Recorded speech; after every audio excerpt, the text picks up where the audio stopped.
The brush in Su Qichin's hand was both fast and agile. As if all the answers were already in her head, she wrote at a constant speed. Though all sorts of trivial matters continued to assail her, Su Qichin remained calm and farsighted, a composed and easygoing expression perpetually on her face. It seemed like there was nothing in this world that could hold her down. Ah, I wonder how he's doing. After some time, Su Qichin suddenly gave a deep sigh.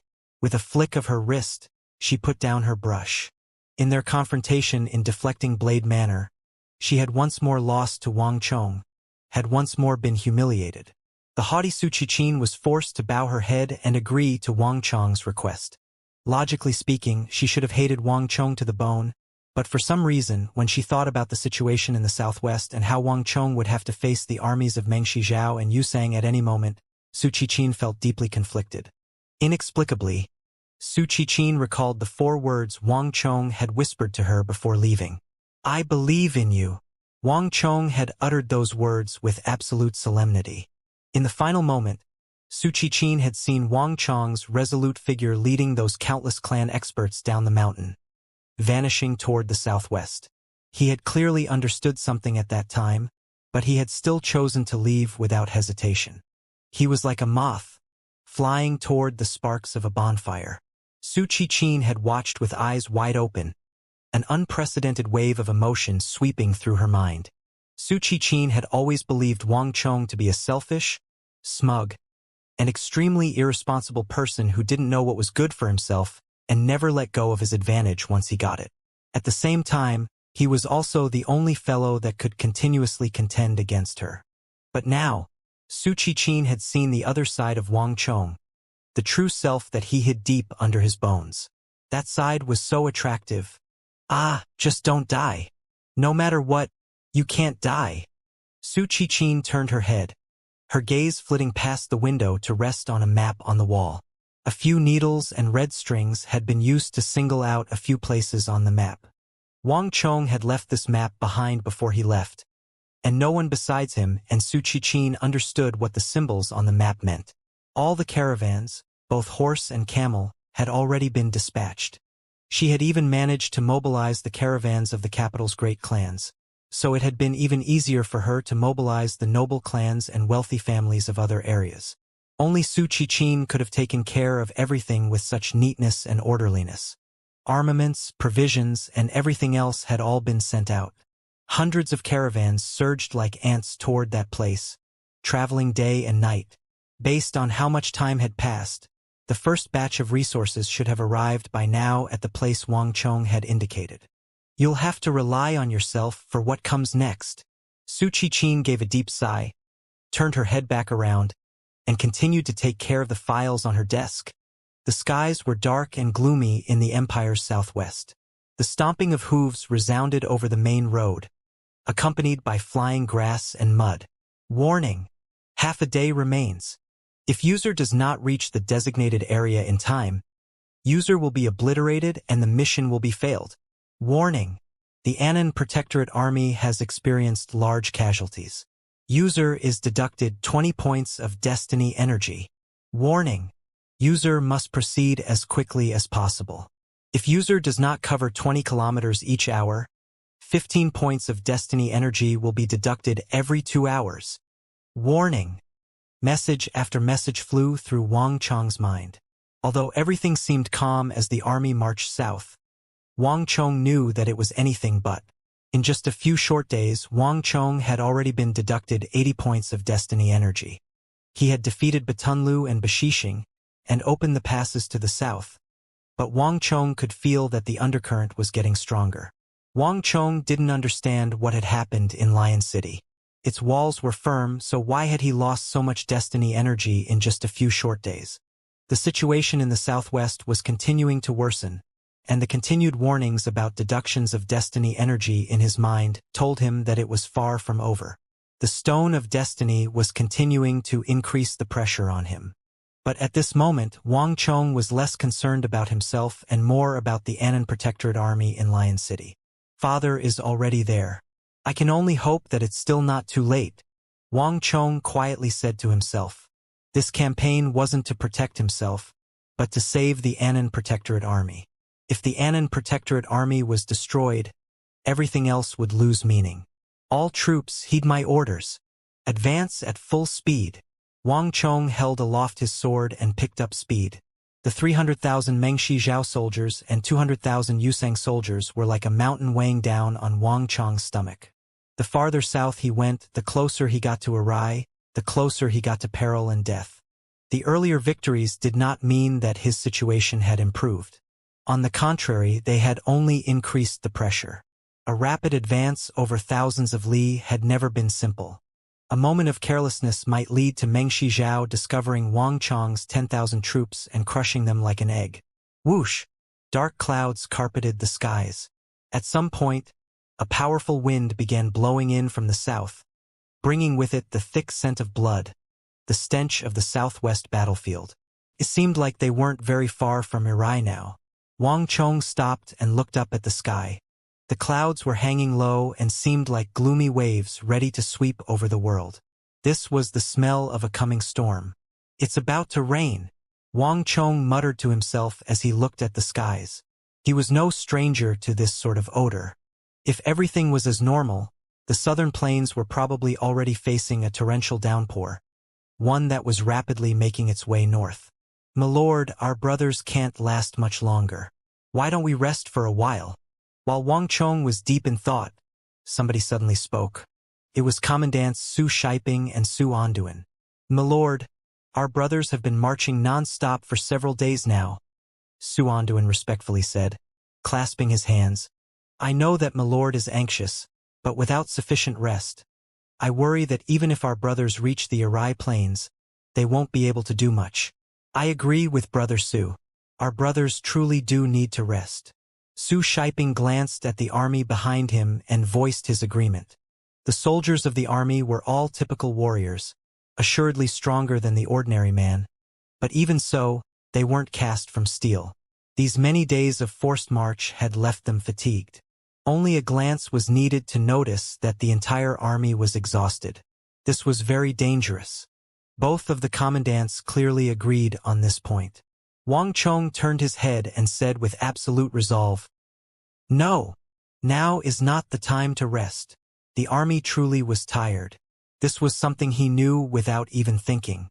But this was simply not the time to rest. Man's potential was infinite, and the battlefield did not wait for soldiers to eat their fill and rest well before fighting.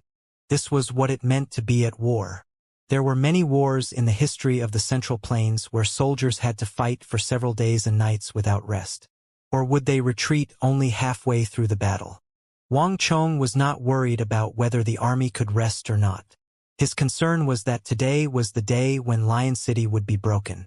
If the Anan Protectorate army was completely lost, a well-rested army would be just as useless as a fatigued one. Boom! Before Wang Chong could finish, thunder began to rumble overhead, while silver snakes began to wriggle through the clouds.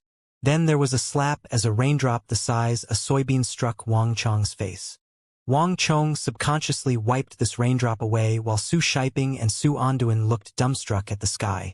This was the first storm the pair had encountered ever since the start of their march south. Slap! Slap! What started as a few drops of rain quickly intensified. In the blink of an eye, a massive downpour began to howl down from the skies. The curtains of rain smashed against the armor of the soldiers, the clinging and clanging seeming to be playing a tune. It was raining. 1, 2, 3. One soldier after another raised their head to that majestic downpour, all of them flabbergasted. This massive downpour was completely unanticipated, and everyone knew what it meant. Even Wang Chong, Su Shiping, and Su Anduin were dumbstruck. A downpour, 3 days, the city broken. Wang Chong muttered to himself as he gazed at the skies. Suddenly, he had a flash of insight, his body shivering in understanding. Su Shiping, Su Anduin, I'm only giving you 15 minutes of rest. Old Eagle, Zhao Jingdian, lead all of our cavalry and follow me. Yes, my lord. Rumble. War horses rumbled, and before many people could react, Wang Chong, Old Eagle, and Zhao Jingdian had led the remaining 2,000 some cavalry through the rain. vanishing like a bolt of lightning. Su Anduin seemed dazed for a few moments before suddenly coming back to his senses and snapping out a few orders. "What are you looking around for? Didn't you hear? Rest here, eat a few rations, and then get ready to move out." Although he didn't know what had happened, Su Anduin could confirm from the change in Wang Chong's expression that something had happened, even if he didn't understand what it was at the moment. Splash, splash, splash. Wang Chong's 2,000 cavalry was stretched into a long line as it galloped through the boundless rain. While thunder rolled and rumbled overhead, the voice in Wang Chong's mind was even louder. 3 days. 3 days' time. Wang Chong had never understood why the Stone of Destiny had insisted on a 3-day time limit for him to get within 100 li of Lion City. But now, with this massive downpour, he understood. The Southwest War was about to experience its most sudden change yet.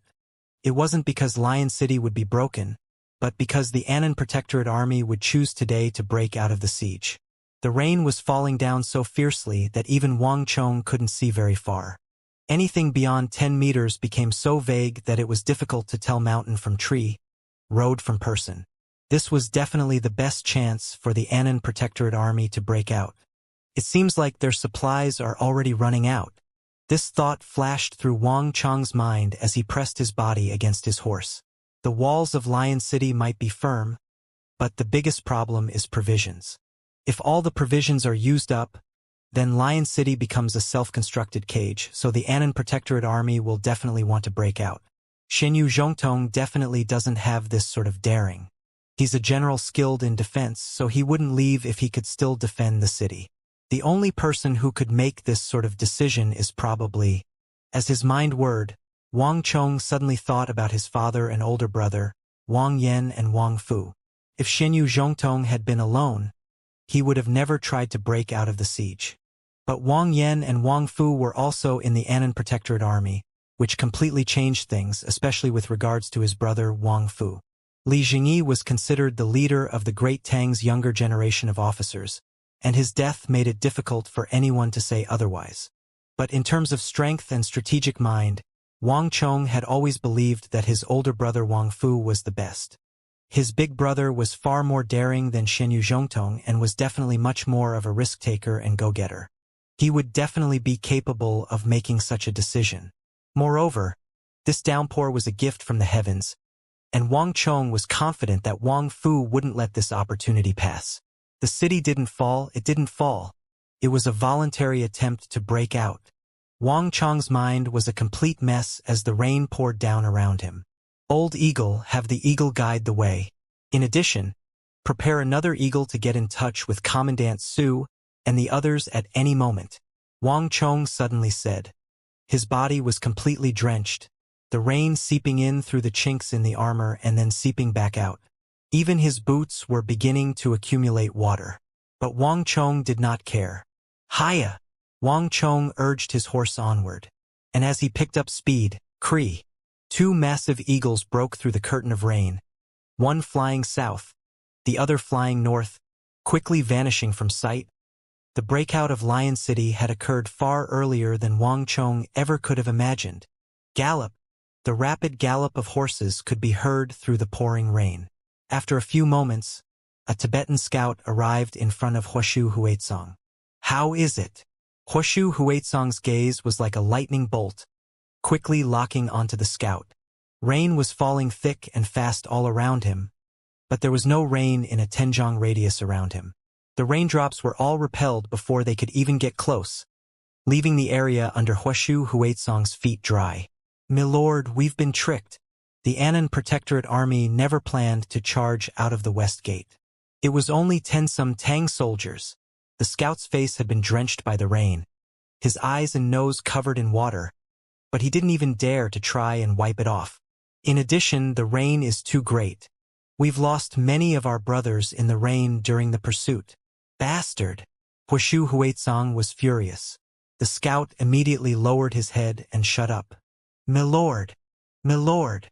Another horseman galloped over, interrupting Huoshu Huaitsong's bout of rage. Before Huoshu Huaitsong could say anything, the scout gave his report. There were no signs of any large-scale troop movements at the eastern gate. The scouts from the northern gate and southern gate returned as well, all of them reporting that no signs had been found. The Tibetan army had divided itself up and guarded all 4 gates, but not a single force had found any sign of the Tang soldiers. Bastard! Huashu Huaizong's face twisted into a dreadful grimace. He was now sure beyond doubt that he had been fooled, and by a plan that was definitely not a product of Xianyu Zhongtong's mind. He would have never had the cunning or the daring to open all 4 city gates and send soldiers charging out of all of them, forcing Huashu Huaizong to split up his army. Huashu Huaizong had contended against Zhangzhou Jianxiong for many years, so he was extremely familiar with all of his foe's subordinates. "My lord, could the Tang army still be hiding in the city?" a Tibetan soldier carefully asked. Huashu Huaizong said nothing, only glared. The Tibetan soldier immediately shut his mouth, aware that he had made a mistake. If the Annan Protectorate army was still in a city with its gates wide open, it was only seeking its death. What of Zheluofeng? Has he still not mobilized his army? Huashu Huaizong asked, finally managing to suppress his anger. If the 300,000 soldiers of Meng Shizhao worked with his own troops, not even a most capable Annan Protectorate army would be able to escape. "My lord, the king of Meng Shizhao has sent word that his army is currently in chaos. In addition, he sent a message saying that this downpour has a greater effect on his forces than ours, as our cavalry are more mobile. The king of Meng Shizhao hopes that we can first lead the army to chase after the Annan Protectorate army and stop them from escaping." Huashu Huaizong said nothing, and all around him was a deathly stillness. The only sounds were the pouring of the rain and the cracking of Huashu Huaizong's fists. At the crucial moment, not a single one of the 300,000 soldiers of Meng Shizhao was dependable. "There's no need to count on him. Zheluofeng has no say in this matter. This massive downpour greatly limits one's vision, and the Meng Shizhao army is mostly made of infantry. Given the muddy ground, they truly are powerless, not even able to take care of themselves." A serene voice spoke. This voice was imbued with a strange power that could soothe anyone's rage. The only person who was capable of saying such a thing at this time was the great minister of the Yusang Ngari royal lineage, Daluan Ruozhen. "Great minister is still speaking up for Meng Shizhao at a time like this?" Huashu Huaizong coldly said. A general would never consider the standpoint of the opposing party. Since Meng Shizhao wanted to ally with Yusang and borrow its strength, it needed to show that it was trustworthy. "I am not speaking up for them. This downpour truly has upended our plans." Daluan Ruozhen, a strange expression on his face, softly closed his white feathered fan as he gazed at the sheets of rain falling from the sky. As long as Yusang could eliminate these remaining soldiers of the Annan Protectorate army, the Tibetans would be completely victorious, leaving the Great Tang unable to compete with Yusang for the next few decades. But this downpour was like a pot of water being poured over the chessboard, washing away the pieces, throwing the board into chaos, and ruining his plan. Xianyu Zhongtong doesn't have this ability. The only people in Lion City capable of making such a decision could only be Wang Yan and his son. An icy light flickered through Daluan Ruozhen's eyes as he said these words. Wang Yan and his son were far from as famous as the old master of the Wang clan, Duke Zhou. But Wang Yan himself was famous for being a combat general. His strategies utilized both defense and offense, and though they were somewhat inflexible, they were truly formidable. He had been one of the primary reasons for the failure of the Meng Shizhao and Yusang armies to break through the city, despite the many days of their siege. "Report. We've discovered their tracks." A large hole appeared between the southern and eastern walls of the city. There was a sluice gate hidden in that hole, and a large number of hoofprints were discovered in the mud there. While the Tibetan generals had been talking, a galloping horse had come through the rain, its Tibetan rider dismounting before the horse had even come to a complete stop. Kneeling on the ground, his chest heaving, he gave his report. Buzz. In an instant all was silent. Both Huashu Huaizong and Daluan Ruozhen had fallen into deep thought. Their 200,000 soldiers had guarded the 4 gates and scattered in pursuit of those who had fled, but they ended up failing to catch anyone. Neither of them had expected the Annan Protectorate army to flee from that hole in the wall. There was no doubt that they had completely fallen for the trick. Xianxia. As Daluan Ruozan slowly raised his head to look at that nearby imposing city, this name flitted through his mind. To hide a sluice gate in a solid wall was no battlefield stratagem, but a masterpiece from the city's architect. It was no secret that Lion City had been built by Xianxia, the architect behind the Great Tang Imperial Palace. The Great Tang of the Central Plains is truly bursting with talented individuals. Daluan Ruozan gave a deep sigh. Even though the Great Tang was the enemy, Daluan Ruozan truly had to admire it for its wealth of talent and culture. These were not things that Yusang could match up to. It's just a pity that all this is still useless. Let them run for a little while, be happy for a while. Huashu Huaitsong. I'll leave the rest to you. Huashu Huaitsong only coldly laughed in reply. This massive downpour truly was the best cover for the Annan Protectorate army. Not even the Tibetans could predict when the Tang army might attempt to break out, and they were further hindered by their poor vision in this rain. However, if the Annan Protectorate army believed that they could so easily escape, then it was committing a fatal mistake. They might have been able to last for a few more days if they had kept defending the city, but since they've decided to give it up and run, they can't blame us for seeking their own death. Come, blow the horns, gather the army. With a flick of his cape, Huashu Huaitsong strode through the rain. Boom! Not long after he left, horns blared across the Arai Plains, traveling for 100 li. Unlike normal horns, not even the dense curtain of rain could block out this noise. As the horns blared, hooves began to thunder, and the scattered Tibetans began to gather once more. We've found their trail. 1 hour later, with several cries, the air of the southwest suddenly transformed as a tense pursuit began. At the same time, on the distant opposite end of the Arai Plains, Wang Chong was facing a perilous moment in his life. Warning! User has still not reached the designated area. Distance from Lion City still exceeds 100 li. Warning! User has less than an hour. Warning! Mission failure imminent. There are still 10 kilometers left. User has not accomplished the mission and is on the verge of obliteration. Counting down from 50, 49, 48. Even with the speed of the white-hoofed shadow, getting to within 100 li of Lion City within such a short time was still an incredibly difficult mission. Moreover, the rain pouring down from the heavens also impeded Wang Chong somewhat. I need to go faster. The boundless rain had obscured even Wang Chong's eyesight, making it impossible for him to tell direction in the storm. The only thing he could rely on was the sharp cry of the eagle in the skies. Hiya! Wang Chong urged his horse forward, charging forward like a lightning bolt. Red glows were already beginning to appear in front of his eyes. Everything in front of him, even the rain coming down from the sky, was covered in a layer of glimmering bloody light as all of it began to go blurry.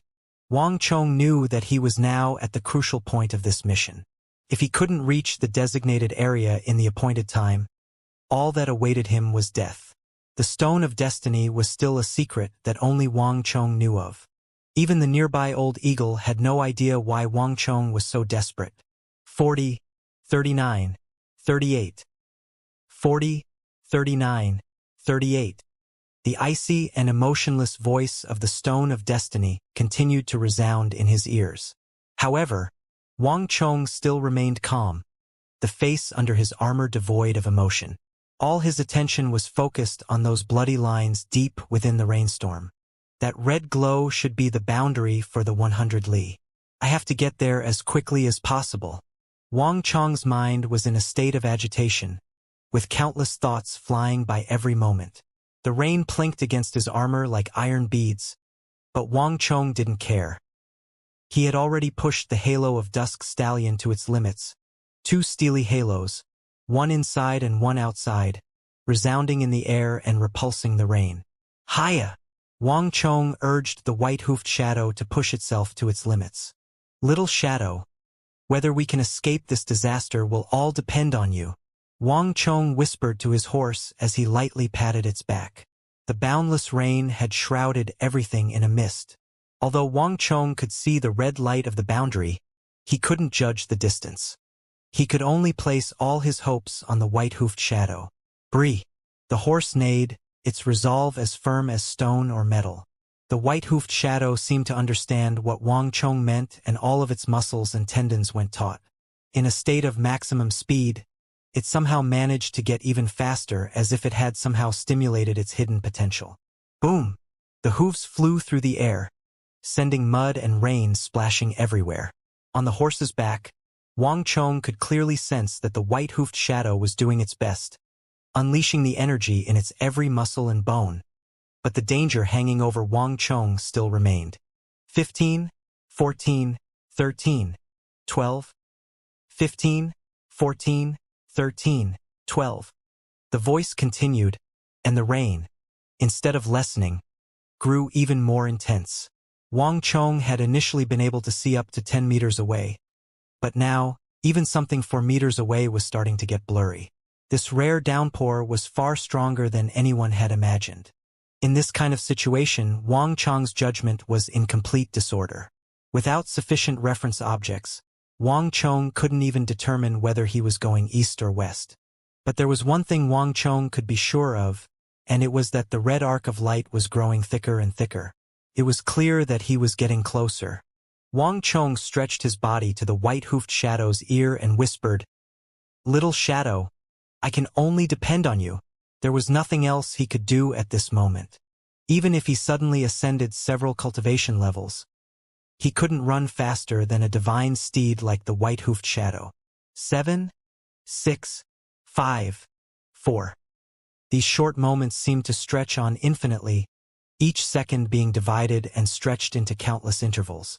Wang Chong could finally see that giant arc of red light, each ray concentrated to the extreme. But he could feel that the distance was at least 50 meters. It's too late. Wang Chong clenched his teeth. 50 meters was no long distance, but at this moment it was a fatal one. 50 meters made Wang Chong extremely nervous. The white-hoofed shadow had already pushed its speed to the absolute maximum, and it could get no faster. User obliteration in 3, 2, 1.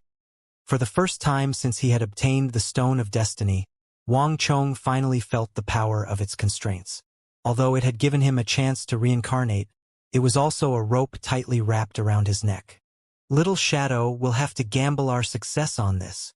In less than a second, Wang Chong immediately made the decision to pour all his energy into the white-hoofed shadow. Boom! The white-hoofed shadow seemed to sense something, and as the Stone of Destiny reached the final number, the white-hoofed shadow leaped into the air like a cannonball shooting into the void. Neigh!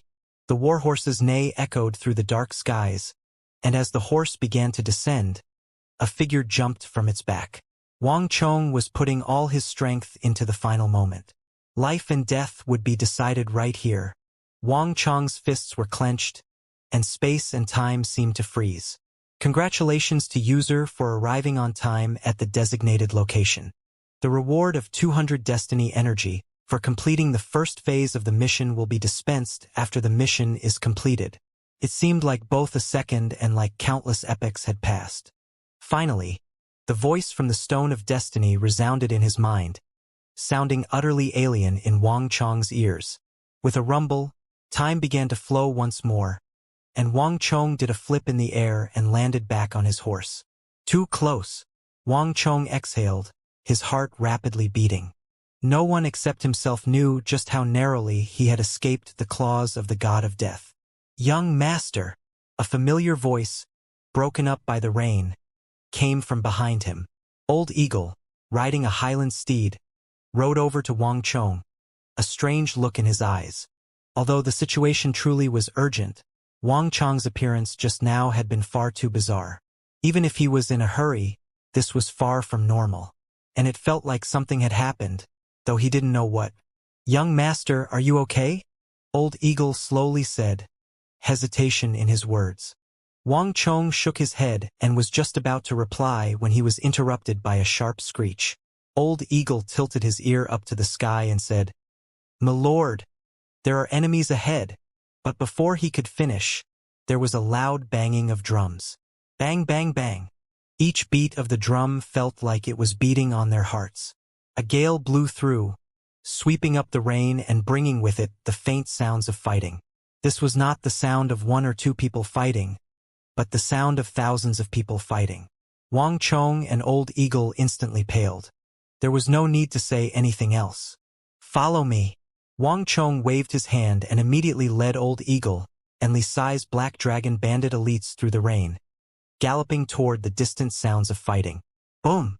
As they hurried over, they heard the desolate and resounding blares of yak horns. Several dozen yak horns being blown in unison was a sound that not even the torrential downpour could block out. It was the Tibetan cavalry. In all the world, only the Tibetans would so extensively use yak horns as battlefield signals. Boom, boom, boom. The rapid beat of the war drums reverberated through the world. Not even the storm was able to stop their sound from traveling hundreds of li. On this vast land, a fierce battle was currently taking place around a greenish-black mountain range. One side was a vast sea of infantry, while the other side was vicious and ferocious heavy cavalry. The beating of war drums, the sounds of fighting, the neighing of war horses, and the clashes of metal mixed into a single clamorous din. One person's strength was limited, but thousands of soldiers fighting and shouting produced a sound that not even the thunder and downpour could drown out. Surround them. Don't let a single one escape. In the dense rain, a mustachioed Tibetan commander turned his horse around and sternly shouted. Around him, the Tibetan formation was in complete chaos. The muddy ground and the curtains of rain had crippled the ability of the Tibetan cavalry to take up their powerful formations. But even so, this Tibetan commander still ordered his army to engage in a full-out assault.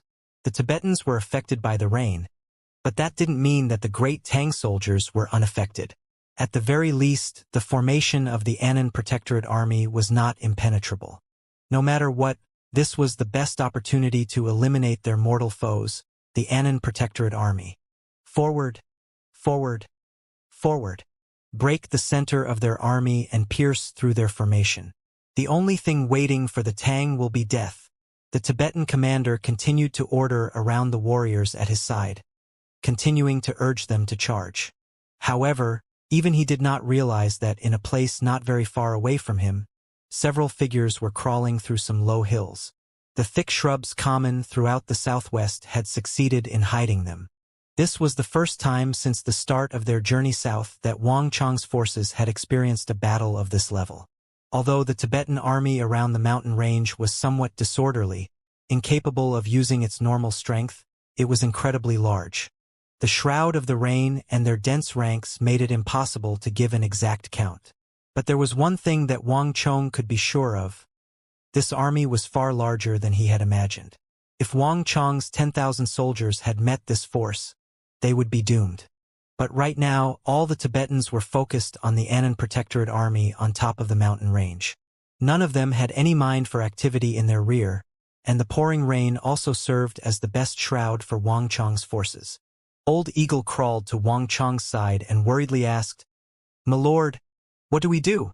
They had come south to reinforce the Annan Protectorate Army in Lion City, but right now the Annan Protectorate Army was on the mountain range in front of them, with a vast human wall of Tibetans between them. Yet this human wall was like an insurmountable fortress. Wang Chong waved his hand and whispered, "Don't panic." His eagle-like gaze pierced through the openings in the shrubs and examined the Tibetan army. To occupy and defend the high ground, overlapping layers of defense, attacking to defend, even using the agile coiling serpent formation, this was the style of his big brother Wang Fu. His father was never this flexible, and Shenyu Zhongtong was a general who specialized in defending cities.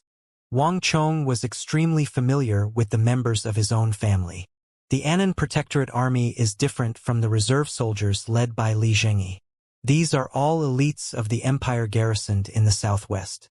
Although they're infantry, their strength far surpasses that of ordinary soldiers. Moreover, those who have survived all those consecutive battles are the elite of the elite. They'll be okay for the time being, Wang Chong sternly said. Zhangzhou Jianxiong was not praised as the tiger of the empire for no reason. Crucially, Shenyu Zhongtong was a general who specialized in defending cities, not someone who was skilled in going on the offensive. There was no city to defend on the Arai Plains, and fighting the 300,000 soldiers of the Mengshi Zhao army there was completely to his disadvantage. Even in those conditions, the Annan Protectorate army had managed to preserve quite a bit of its strength. These soldiers were the last hope for the empire and the crux upon which the Southwest War turned. If these soldiers could not be saved, the Annan Protectorate would become the first protectorate in the history of the empire that would be dissolved because it had been lost on the battlefield. More importantly, it would trigger the other foreign kingdoms to begin looking upon the Great Tang and the Central Plains with covetous gazes. Wang Chong could not accept such a result. "I found it." Wang Chong's eyes suddenly brightened, his gaze piercing through the rain to rest on a large banner at the top of a mountain. Although his vision was blurry, Wang Chong could still tell that this was his brother Wang Fu's banner. Wonderful. Wang Chong clenched his fists, his mind in turmoil. The brothers of the Wang clan had a rather large age gap, and when Wang Chong was still very young, his older brother Wang Fu had already entered the army. Wang Chong had always had a good impression of Wang Fu. Unlike Wang Bei, Wang Fu was the model older brother, always treating him and his sister Xiaoyao very well. Not so long ago, Wang Chong had thought about meeting up with his big brother on the battlefield and fighting side by side with him. He hadn't expected his musings to be realized. Father is skilled in defense, and it's not so easy to break through his lines. But big brother is skilled in offense, and in defending through attacking. In terms of strategy, he's even above father. With those two working together, one attacking and one defending, working in concert with each other, not even with all their soldiers can the Tibetans easily prevail. Wang Chong looked up at the summit, his mind somewhat more at ease. The Southwest War was the first crushing defeat the Central Plains had experienced, and the loss of the 180,000 soldiers of the Annan Protectorate army would be an indescribable wound for the empire. Thus, Wang Chong had very early on transferred Wang Yan and Wang Fu to a place near the southwestern border.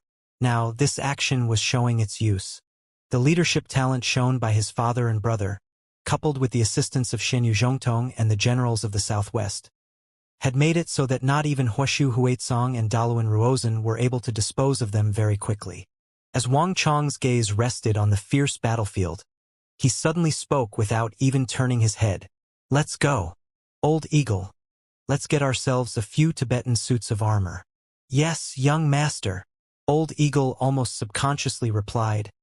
But just as he began to move, there was a whoosh. The shrub in front of him swayed, water splashed, and Wang Chong was gone. "Young master." Old Eagle lost his voice and his face paled. Only now did he realize that when Wang Chong had ordered him to get a few suits of armor, he hadn't actually been talking to him. He was going to get the armor himself. In a split second, Old Eagle glimpsed a low figure gliding across the ground like a python, breaking through the mist and vanishing from sight. This agile appearance seemed utterly inhuman and left a deep impression on Old Eagle. When did young master learn this sort of skill? Old Eagle was stupefied. Not even with his skill could he use such a movement technique. But there was no time to think. Old Eagle's body lunged forward, quickly leaving the cover of the hills and vanishing into the distance. Thump thump. Faint thuds could be heard in the rain, but they were almost imperceptible amidst all the drumming and the crackling of thunder. It took only a few moments for Wang Chong and Old Eagle to return with a few suits of Tibetan armor.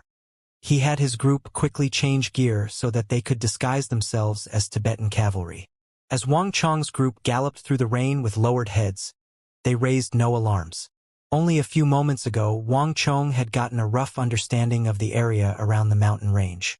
There definitely aren't 200,000 Tibetan cavalry here.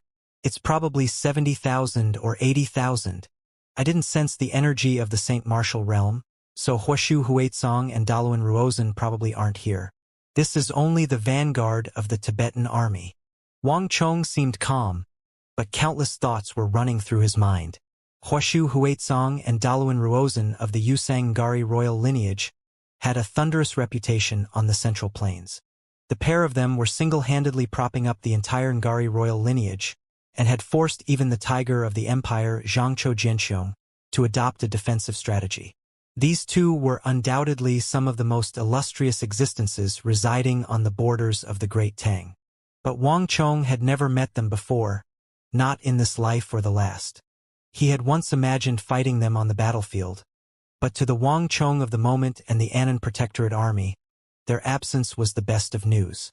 There's no reason for Huashu Huaizong and Daluan Ruozhen not to be here to destroy the Annan Protectorate army. They must be on their way here or got sidetracked in the storm due to the poor visibility. No matter which it is, the situation before me won't last for long. I have to make a decision as quickly as possible and reverse the tides. Wang Chong quietly said to himself. Boom! While he was thinking, he suddenly heard a disturbance. The formation on the northeast side of the mountain range suddenly fell into chaos. The cavalry at the base of the mountains noticed the change and immediately began to attack. Although they were quickly beaten back, the defensive circle around the summit had truly been under extreme danger. That scared me. Fortunately, they managed to hold on. One of the Black Dragon bandit elites said. The rise and fall of the country concerned everyone, and in this upheaval of the southwest, there were no hired experts or Black Dragon bandits, only pure Tang men. Although everyone at Wang Chong's side gave a sigh of relief, Wang Chong was not one bit relieved. His searing gaze stared at the figures on the summit and the twinkling light of their shields, his brow furrowing in concern. Not good. A hint of disharmony had clearly appeared on the northeastern side of the mountain range, and the disorder in the formation was not only failing to dissipate, it was continuing to expand. This was not a problem with the soldiers, and it certainly wasn't because the Tibetan offense was too aggressive. Something had clearly gone wrong with the commander. And while one could disregard the rest, a problem with the commander was lethal. The banner of his older brother Wang Fu was still flying over the summit, and the defense of northeastern region was his responsibility. If there was a problem with the commander of the northeast, didn't that mean... A terrible unease gripped Wang Chong's heart. I hope that I'm overthinking it. I hope that I'm overthinking it. Wang Chong stared at the summit, his brows rising, hoping beyond hope that he was being overly concerned. Please, stop. As long as the chaos on the mountain stopped spreading, it would mean his conjecture was wrong. Perhaps that was only a momentary occurrence.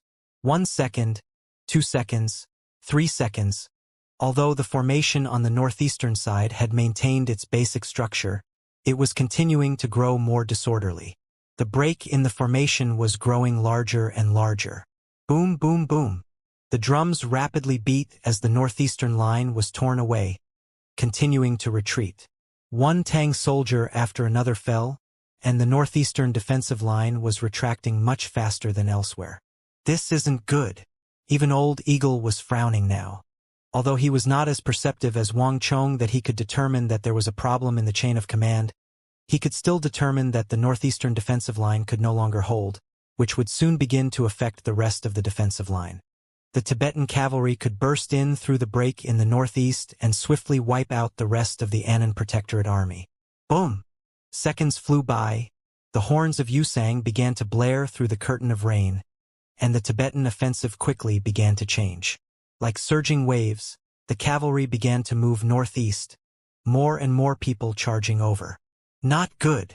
Wang Chong paled at the change in the Tibetan formation. The opposing commander was far more intelligent than he had expected. He had clearly noticed the change in the northeast and ordered the horns to be sounded so that the army could surge in. Once the Tibetans finished gathering, the defensive line on the northeast would completely crumble. Boom! There was no time to hesitate. The moment the horns blared, Wang Chong urged his horse to charge forward. Old Eagle, have an eagle guide Su Shiping and Su Anduin to get here as quickly as possible. Remember to have them stay hidden and not rush out. They need to wait for my order. Everyone else, come with me. Before his voice had faded away, Wang Chong and his forces had vanished into the storm. In this intense and large-scale battle involving tens of thousands of soldiers, a battle in one zone seemed unremarkable and unimportant. Aya! In the pouring rain, a Tang soldier screamed as he was run through by a spear. At the same time, clang clang clang, 3 shield soldiers who had been forced to retreat ran into each other. The weapons and shields of the 3 were stuck together and all of them lost their balance. Such a mistake was fatal on the battlefield. Screams rang through the air as the Tibetan scimitars swung down like fangs. The 3 Tang soldiers only had time to scream before they were cut to pieces. The line began to bend, the formations began to deform. The axemen couldn't find their own positions and the shield soldiers couldn't feel the support of the comrades at their sides. The entire army was starting to lose shape. Many soldiers were dying with every passing moment. Hold! No matter what, we can't let them break through the defensive line. What about Milord? Milord? Why hasn't Milord given an order? Hold the line. Our 80,000 brothers are behind us. If we let the Tibetans break through here, the entire army will be finished and will have committed crimes against the Anan Protectorate army. Messenger, please send a message to Milord. War halos reverberated in the rain. And on the mountain, a Tang commander roared with all his power, his eyes red with bloodlust. He had personally entered the melee and killed 2 Tibetan cavalrymen. But this was meaningless in a battle of tens of thousands of soldiers. The army was going to be routed, and this defeat wasn't far off. Upon thinking about this, the Tang commander felt so nervous that he felt like his chest was going to explode. In these last few days, he had seen far too many of his brothers die. The elites of the Anan Protectorate, the brothers at his side, had fallen one after the other. The air over the Arai plains stank of his brother's blood. Far too many had already died. No more could be allowed to die. This faith had been propping him up this entire time. But he couldn't understand what had happened on the summit. Glancing back, he could still see that massive banner fluttering in the wind, and beneath that banner sat the golden armored figure of one of the leaders of the younger generation of the Great Tang, second only to Li Zhengyi. He was kneeling on the ground, his head bowed, seemingly in deep thought. "Milord, give the order," the Tang commander shouted. But with a peal of thunder, that full-throated roar was instantly lost in the din. In this downpour, all noises were scattered and couldn't travel very far. Buzz! The disorder in the ranks was spreading, and the Tibetans were redoubling their offensive, more and more rushing toward this area. Only several dozen zhang from the commander, another position was being torn to shreds by the Tibetans. Despair instantly began to emerge in the commander's eyes. It was too late, too late. After all their effort to break out, after how long they had held out, would their entire army still be lost? Just when the commander was feeling downcast and helpless, almost about to give up, he heard a neighing horse at his ear. Boom! A white horse leaped into his field of vision, flying over the Tang formation like a rainbow. Axemen, attack! Right wing, 50 steps forward and strike. Shield soldiers, retreat and assume turtle shell formation. Pikemen, work with them in the rear. Archers, target the enemy and work with the axemen. Full-out assault. A young and bright voice rang out overhead, imbued with a calming power. Careful, it's a Tibetan, somebody suddenly shouted. Bastard! Do Tibetans know how to speak Tang? And look just like us? The Tang commander harshly rebuked. Although that figure had arrived too suddenly for the commander to make out who they were, there was one thing he was sure of. That person could have been anyone, but they certainly weren't Tibetan. Few Tibetans knew how to speak the language of the Central Plains, and if they did learn it, it would be in the thick accent of the plateau, an accent that was impossible to conceal. Besides, that white horse was clearly not a highland steed of Yusang. Gallop! The rider was moving so quickly that they quickly vanished into the rain. Just who was that person? A thought flitted through the commander's mind, but he quickly put the matter aside. Axemen, attack! Right wing, 50 steps forward and strike. Shield soldiers, retreat and assume turtle shell formation. Pikemen, work with them in the rear. Archers, target the enemy and work with the axemen. Full-out assault. Not long after Wang Chong vanished, the commander repeated Wang Chong's order word for word. In the current circumstances, the commander had little option, so he could only try. Boom! The axemen attacked, the shield soldiers retreated and assumed the turtle shell formation, and the archers fired. Everything was completed in a short time. The disorderly and panicked army quickly calmed back down.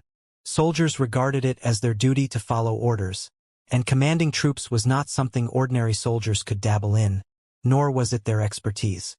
When the situation was unfavorable and there were no orders being issued, soldiers would also panic. But once an order was issued, the soldiers would unite and begin to work like a precise machine, rumbling to life to accomplish the objective. The army was temporarily out of danger, and the opposing Tibetan army began to show a little turmoil. The several thousand axemen happened to strike exactly where the Tibetan ranks were most diffuse, their defense the weakest. The Tang commander watched this scene and wondered in shock. Just who was that fellow? The warhorse galloped. The white-hoofed shadow was a divine steed, its speed and jumping ability far surpassing those of ordinary warhorses. When its hooves hit the ground, Wang Chong immediately removed all the Tibetan armor he was wearing. There was no more reason to disguise himself. On the contrary, it would only bring him unnecessary trouble. Make way, make way. I'm carrying military orders. Everyone, stand aside. Wang Chong was soaked from top to bottom, his hair slick against his forehead. Rain flowed in streams down his brow and over his nose, lips, and chin, eventually dripping down onto the white-hoofed shadow and from there, to the ground. Wang Chong raised King Song's token, the golden dragon exposed in all its dazzling brilliance, as he charged toward the banner on the summit. Wang Chong's plan showed its efficacy.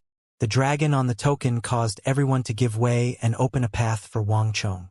The tactics I gave just now can only hold the front line temporarily. The Tibetans still have at least 160,000 soldiers that aren't here. Time is short. I have to solve this problem as quickly as possible. Wang Chong's nerves were taut, his mind filled with a deep worry. One person's strength had its limits, but since he had already entered this battle he had once longed to take part in, since the heavens had already given him this chance to change the empire's fate, he couldn't let this opportunity go. Hiya! Wang Chong's eyes were firm as his horse leaped over a large rock and continued to charge toward the summit. Who's there? Stop! Just when Wang Chong was about to reach the commander's tent on the summit, he heard a thunderous voice. At some point, a tall and sturdy mountain of a man, dressed in armor, had unsheathed his shining saber and pointed it at the distant Wang Chong.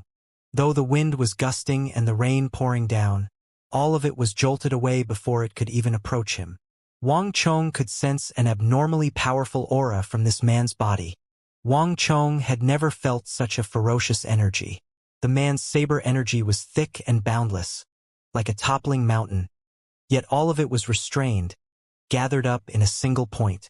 At this moment, Wang Chong had a feeling that if his answer did not satisfy this man, he would be immediately cleaved in two. What a frightening expert! Wang Chong's heart shivered as he prepared to state his identity. But then, he heard a completely different tone of voice, one of pleasant surprise. Young Master Chong, how could it be you? How did you get here? Zing!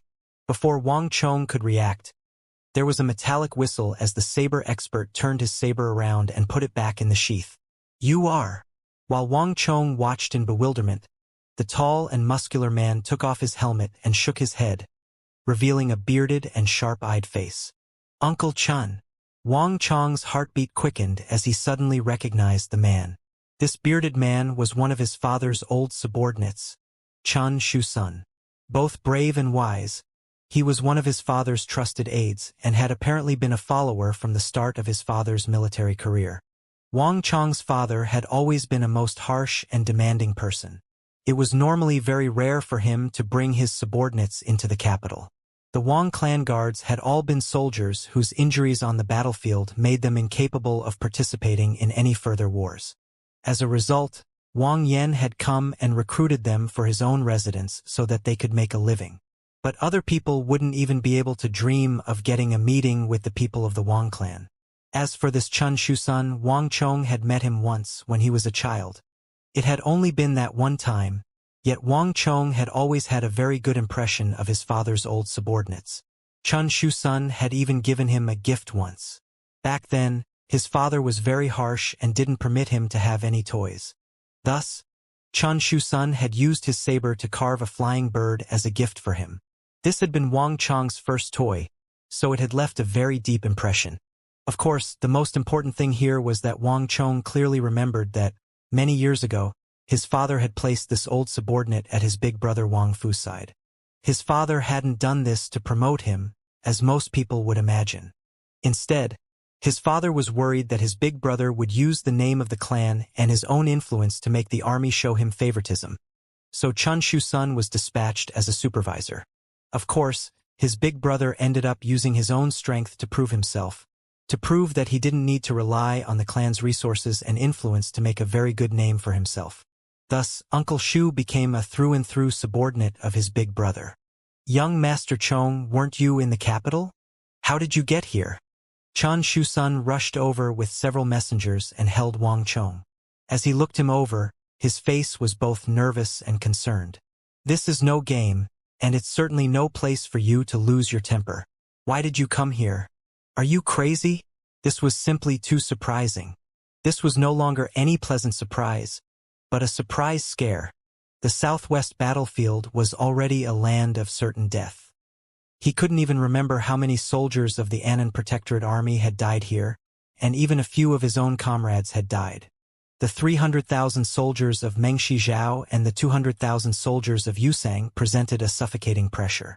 Every day they were living on the edge of the line, none of them knowing if they would be able to make it, none of them knowing when they would die. The situation was already awful enough, but Chen Shusun had never expected Wang Chong to arrive at this time and in this method. "Young master, your attitude is too impulsive," Chen Shusun said with exasperation. "Uncle Chen, there's no time to talk about this. Why isn't Big Brother commanding the army? What's happened to him?" Wang Chong pushed away Chen Shusun's hands and began to stride toward the golden-armored figure under the banner. That banner was Wang Fu's emblem, so there was no doubt that his big brother was commanding the army on this mountain. Big Brother! The massive banner flapped in the storm, battered to and fro by the wind and rain, but the golden-armored figure seated under the banner was unmoving, apparently unaware of all the ruckus going on behind it. Wang Chong walked over, circling around to the front of the figure, but as he passed that person's shoulder, the words on Wang Chong's lips froze, and he stared at the person in a daze. The figure under the armor was very young, certainly below the age of 20, but though he looked very similar to his big brother, Wang Chong was sure that this wasn't Wang Fu. "You aren't my big brother. Who are you? Where's my big brother?" After a few moments of silence, Wang Chong suddenly reached out his hand and seized that person's clothes. This was clearly his big brother's army, and his banner was the one being raised, but the one leading it wasn't his big brother. For a few moments, Wang Chong's mind had been completely blank as he struggled to understand what had happened. For a second there, Wang Chong's mind had even dwelled on the worst-case scenario. The siege of Lion City had lasted for almost a month now. Had something happened in that long period of time? Or had his big brother not actually succeeded in breaking out of Lion City with the rest of the army? Countless ideas flew through his mind. Although Wang Chong did his utmost to keep calm, his wan complexion betrayed his true emotions. "Eldest young master is fine, young Master Chong. Don't make things difficult for him. It was I who had him wear eldest master's armor." Chen Shusun's voice came from behind as the old officer strode over with a grim expression. "Young Master Chong, my apologies. In truth, I also didn't want to do this." The young-looking officer spoke up soon after Chen Shusun finished talking, his expression a little nervous and embarrassed, though it quickly returned to normal. But it was still possible to tell that he was struggling over whether he should leave or stay. "Xianxia, you keep sitting there for now. Don't move. Morale is still unsteady, so without my order, you're not allowed to do anything reckless." Chen Shusun seemed to understand what the young man was thinking and immediately put a stop to the idea. "Yes, my lord." The young man obediently sat back down. "Uncle Chen, what in the world happened?" Wang Chong's solemn gaze rested on Chen Shusun. "Ah, young Master Chong, follow me." Chen Shusun sighed and gestured for Wang Chong to follow him. Wang Chong followed him to the White Commander's tent at the summit of the mountain. This was the only such tent on the summit, and the rain battered its white canvas walls. However, the canvas had been coated with a layer of grease, so no water was able to leak in. Within the tent, a tall and thin young man dressed in his inner clothes was lying on a bed. He had a rather stubbly beard and a handsome face, and his pursed lips were imbued with coldness, perseverance, and resolve. His eyes were shut and he wasn't moving. Several bodyguards were attending on him, their eyes filled with worry. "Big brother." The moment Wang Chong stepped into the tent and saw the cold and handsome youth, he shivered and hastened to his side. How could this happen? What's going on here? Wang Chong gripped his big brother's hands as he turned to Chen Shusun. In Wang Chong's mind, his big brother Wang Fu had always been a persistent, determined, and extremely decisive existence. He would never hesitate or be slow to act, and it seemed like there was nothing in this world that could hold him down. As a result, Wang Chong had worshipped his big brother from a very young age. Even Wang Chong's rebellious second brother Wang Bei would act more obediently around Wang Fu. It was commonly said that the eldest son was like the father, and Wang Chong had always been of the opinion that his big brother almost perfectly matched this phrase. But this time was completely different. Wang Chong had never seen his big brother like this. His palms were icy cold in Wang Chong's hands and his complexion was as white as paper. He was exhaling more than he was inhaling, and even more chilling to Wang Chong's mind was that a part of his chest had clearly caved in. This was definitely not normal. Chen Shusun sighed and gazed toward the canopy of the tent as he began to recall. With things at this state, there's no need for me to hide anything from you. As you see, eldest young master has been injured and is currently unconscious. There are no military doctors in this army, and a military doctor wouldn't be able to cure his illness. As a result, we're at a loss for what to do. What sort of person managed to injure Big Brother? Wang Chong clenched his fists until they cracked, and his eyes glowed scarlet as he spoke words of ice. Brothers were joined at the heart. In this world, those who he was closest with and he most cherished were his parents, his two older brothers, his younger sister, and his other relatives in the Wang clan. No matter what, he would never let those close to him be injured. It was a general under Huashu Huizong, the swordfang beast Jiasiluo, the second-ranked general of Yusang's Ngari royal lineage. Eldest master was pursued by Jiasiluo during the breakout from Lion City, and was injured when trying to cover for the rest of the army. Chen Shusun paused as he glanced Wang Fu's collapsed chest. Then he continued, "However, the true person who injured eldest master was Huashu Huizong. While defending Lion City for these tensome days, eldest young master was heavily wounded by Huashu Huizong, but he had kept it hidden all this time. Otherwise, eldest young master wouldn't have been injured while fighting Jiasiluo. Eldest young master managed to hold for more than an hour before his injuries finally broke out and he fell unconscious. There was no commander on the front line, so I took matters into my own hands to prevent morale from collapsing. I found a soldier who looked similar to eldest young master, and I had him wear eldest young master's armor and sit beneath the banner. As long as eldest master is present, morale will be maintained. Otherwise, disaster is certain to occur," Chen Shusun profoundly said. Only those people who had held the fort in Lion City, who had advanced and retreated, fought and died with the army, would understand what significance Wang Fu's existence held toward this beleaguered army. The combined armies of Meng Shizhao and Yusang were many times the size of the Great Tang army. In this situation, a staunch and passive defense was practically the only choice, but the only ultimate result was still death. There were many times when the oppressive mood caused the army to collapse before the battle had run its full course. The only reason Lion City had not fallen, but had persisted until now and been able to maintain a vigorous fighting spirit against several times their number, was his eldest young master, Wang Fu.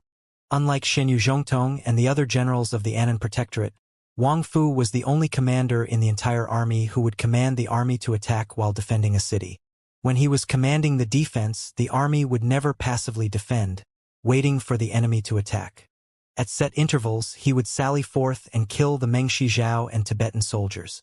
It was precisely because of Wang Fu's existence that the army in Lion City was not passively accepting a beating, that it had always been able to maintain its morale and will to fight. Yusang and Meng Shizhao had also become apprehensive, not daring to act too rashly. Shen Yuzhongtong could not do this, and not even Wang Fu's father, Wang Yan, was able to do this. Wang Chong said nothing. All his focus was on Wang Fu's body. Although he wasn't skilled in medicine, Wang Chong still had rich experience in martial arts. His meridians are in chaos and his internal organs injured. 3 important acupuncture points, the Tianqi, Zhujing, and Shangfu, have all been damaged. As for his chest, it's only a superficial wound, and not a very serious one. The important thing is the stellar energy that Huoshu Huizong left in his body. Wang Chong's mind whirred as a hint of worry appeared in his eyes. There were 2 foreign stellar energies in Wang Fu's body. One belonged to Huoshu Huizong, so the other naturally belonged to Jiasiluo. Jiasiluo's stellar energy was tyrannical and fierce, but it was still rather lacking when compared to a great general like Huoshu Huizong. It had definitely not been lucky for his big brother to run into Huoshu Huizong, so that he had been able to escape with his life was actually rather decent. Huoshu Huizong. Huoshu Huizong.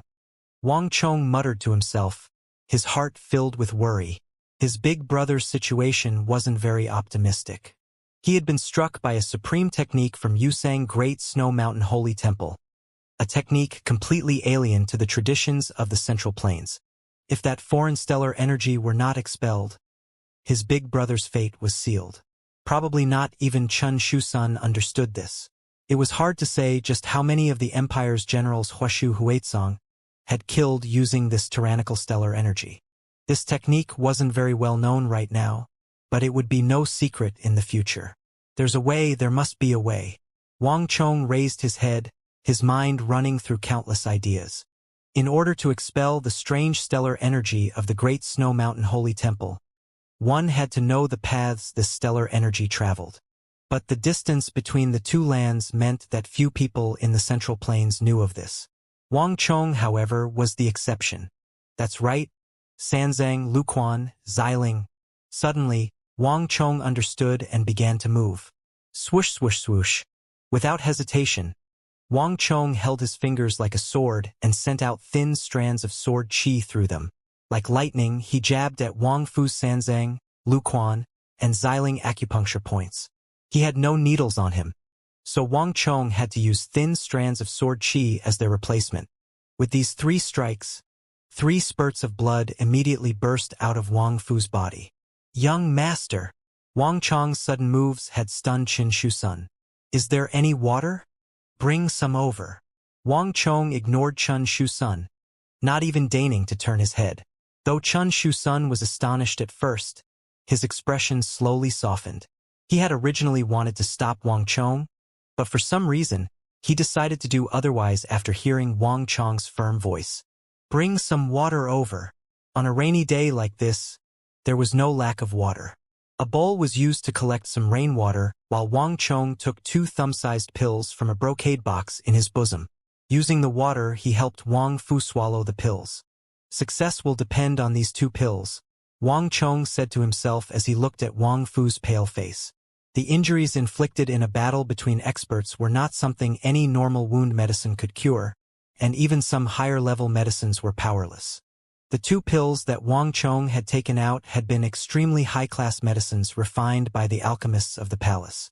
Such pills were normally meant to be used for the emperor's children, as well as the consorts and concubines. Such items weren't even seen on the outside, much less sold. Not even the imperial princes could enjoy this pleasure. Wang Chong had taken great risks to purchase these pills from the alchemists of the palace. These were all divine medicines that could save one's life, even more effective than the pill that he had given to the demonic emperor old man on their first meeting. Wang Chong had been saving them for himself, but he couldn't pay that any mind right now. Wang Fu's breathing markedly improved after he ingested the 2 pills, and blood gradually began to return to his pale complexion. At this sight, Chun Shusun immediately took back whatever he had planned to say. No matter how slow he was, even he could tell that Wang Chong's methods had worked. Leave 2 people here to take care of Big Brother. With a sweep of his sleeve, Wang Chong stood up and left the tent. His big brother had already consumed the divine medicine of the palace, so he was out of danger for now. His urgent mission was now to resolve the army's crisis. Whoosh! The rain was still pouring down, showing no sign of weakening. Wang Chong's gaze swept over the battlefield like an eagle. He was completely unaware that his body was now exuding an intimidating aura, causing all the messengers and guards in the area to inadvertently lower their heads, an inexplicable respect emerging in their minds. Hearing footsteps behind him, Wang Chong asked without turning his head, "Uncle Chun, does father know that big brother fell unconscious?" "No." Chun Shu-sun shook his head. "Our army is a mix of infantry and cavalry, and isn't capable of escaping from the Tibetans. Given how the Tibetan army was nipping at our heels, Master and eldest young master decided to set up a defensive line on these mountains as soon as they saw them and start the battle with the Tibetans. These mountains span over too great a distance, so master took charge of the eastern defensive line while eldest young master took charge here." "Then what of Protector General Shenyu and the other southwest generals?" Wang Chong asked. We didn't see Lord Shenyu Zhongtong. The rain is so fierce that even the Tibetans lost quite a few of their people in the storm, and so did we. I'm afraid that we've temporarily lost touch with Lord Shenyu Zhongtong," Chan Shu-sun sternly said. Their breakout in this downpour hadn't come without a price. It was no easy task for so many people to escape in an orderly fashion. As expected, Wang Chong couldn't help but furrow his brow upon hearing about what had happened to Shenyu Zhongtong, but he quickly regained his composure. Wang Chong's gaze swept over that nearby soldier who was substituting for his big brother, and he suddenly ordered, "Take off your armor and give it to me. Starting from now, this army is under my command." "Young master, now is not the time to argue." Wang Chong waved his hand and took out King Song's golden token. Raising it high in the air, he spoke in a voice that brooked no objection. "This is King Song's token. Given King Song's temperament, do you think he would give me his token on a whim? Moreover, from north to south, Tibetan cavalry have completely covered the southwest. Uncle Chun, do you think that I got through them through sheer courage? I know that you have your doubts, but now is not the time to talk about that." Chun Shu-sun was momentarily speechless. This was truly a general's tiger cub. Even though Wang Chong was still young, he was still a descendant of a clan of generals and ministers, so he had at least some understanding of strategy. Moreover, everything Wang Chong had said was correct. King Song had always made a clear distinction between public and private when it came to military affairs. If he had given Wang Chong his token and allowed him to come south, he had to have had his reasons. He also must have felt that Wang Chong was suited for this job, and this judgment would not have been stained by his friendship with the Wang clan. Chan Shu-sun suddenly pointed at that young soldier and ordered, "Didn't you hear? Take off that armor." "I hope that young master is right," Chun Shu-sun said to himself. This was a desperate move at this point. There were few in this army who understood battlefield formations, and there were none who could reach Wang Fu's level. Otherwise, he would have been the one sitting there, and he wouldn't have needed someone to act like his eldest young master. Wang Chong said nothing, and his mind was not as distracted by such thoughts as Chen Shusan's. The urgent task at hand was to quickly take control over this battle. "How many people do we have?" Wang Chong asked as he swiftly equipped the armor. "There is no estimate, as we lost quite a few people in the storm. But it should be 40 or 50,000, and some of the soldiers should be with Lord Shenyu Zhongtong," Chen Shusan said. "How many people do the Tibetans have? And did Meng Shizhao send any soldiers?" Wang Chong asked. "It's around 70 or 80,000, Chen Shusan immediately said with lowered head. "For the moment, we've seen no one from Meng Shizhao. The Meng Shizhao army is made primarily of infantry, and their training is lacking compared to ours.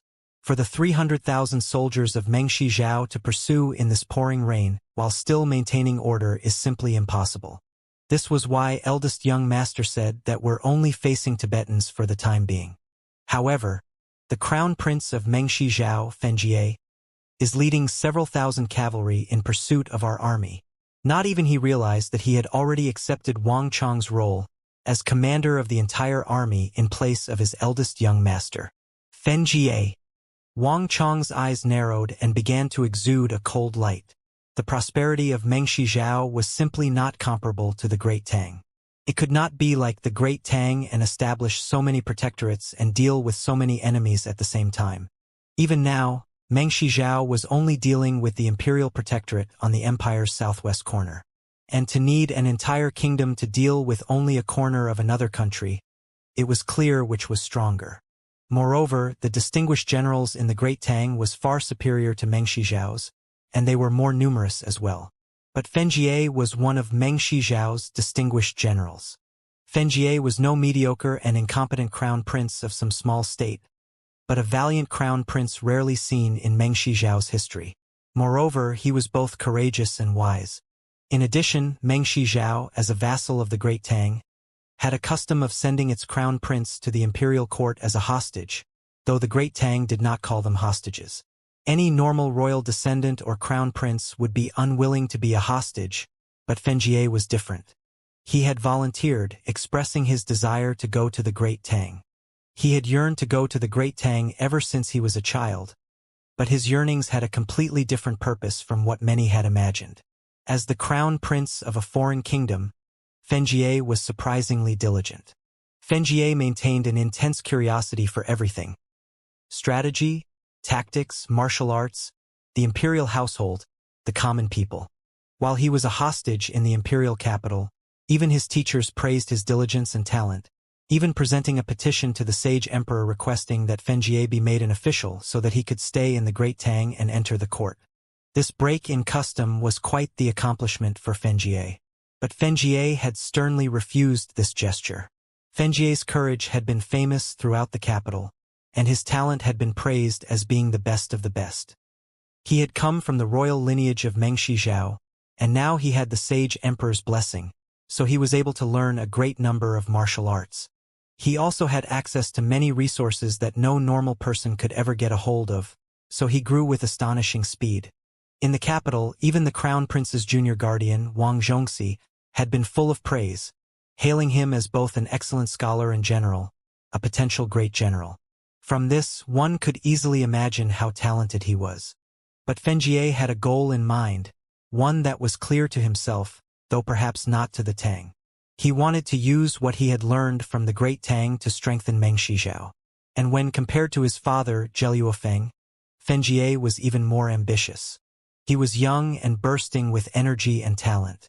He had studied the strategy texts, been taught by Wang Zhongxi, received the martial arts manuals of the Great Tang imperial household, and had access to countless resources. Fenjie wanted to use all this to strengthen Meng Shizhao and accomplish his goal of completely breaking free from the Great Tang. In the offense against the Great Tang, Fenjie commanded the vanguard of the allied army. He and Meng Shizhao Great General Duangechuan were the two sharp daggers that Meng Shizhao planned to thrust into the heart of the Great Tang's southwest. The crown prince of the foreign kingdom that the Great Tang had raised had now become its greatest foe, ringing the bell of its demise. Fenjie, he should probably have reached the profound martial realm by now, perhaps even higher, Wang Chong quietly said to himself. It had been many years since Fenjie had been a hostage in the capital. The current Fenjie had probably already reached the level of an imperial great general, or at least a level very close to it. However, wars were never decided by pure strength. Otherwise, Su Zhengqin would have single-handedly united all the foreign kingdoms in his era. Wang Chong waved his hand and decisively ordered, "Disregard the matter of Fenjie for now. Listen to my orders and gather all of our cavalry." But all of our cavalry have already entered the front lines. If we summon them all, the front lines will be in even greater peril, Chen Shusun said in surprise. Don't worry about it. Just do as I say, Wang Chong firmly declared. This? Yes. Chen Shusun lowered his head. He had never been this docile with the eldest young master, but when he was with Wang Chong, he seemed to be influenced by that composed and confident tone. Unconsciously, Chen Shusun began to follow along with Wang Chong's line of thinking. In addition, transfer all the archers here, ready to receive my orders, Wang Chong continued. His blazing gaze seemed to see into the depths of space-time, unobstructed by even the shroud of rain. In the art of war, the tactics for 100 men would differ from the tactics for 1,000, and 1,000 would be different from 10,000, 10,000 different from 40,000 or 50,000. The Anan Protectorate Army was an elite army of the Empire, and those who had been able to survive this upheaval were the elite of the elite.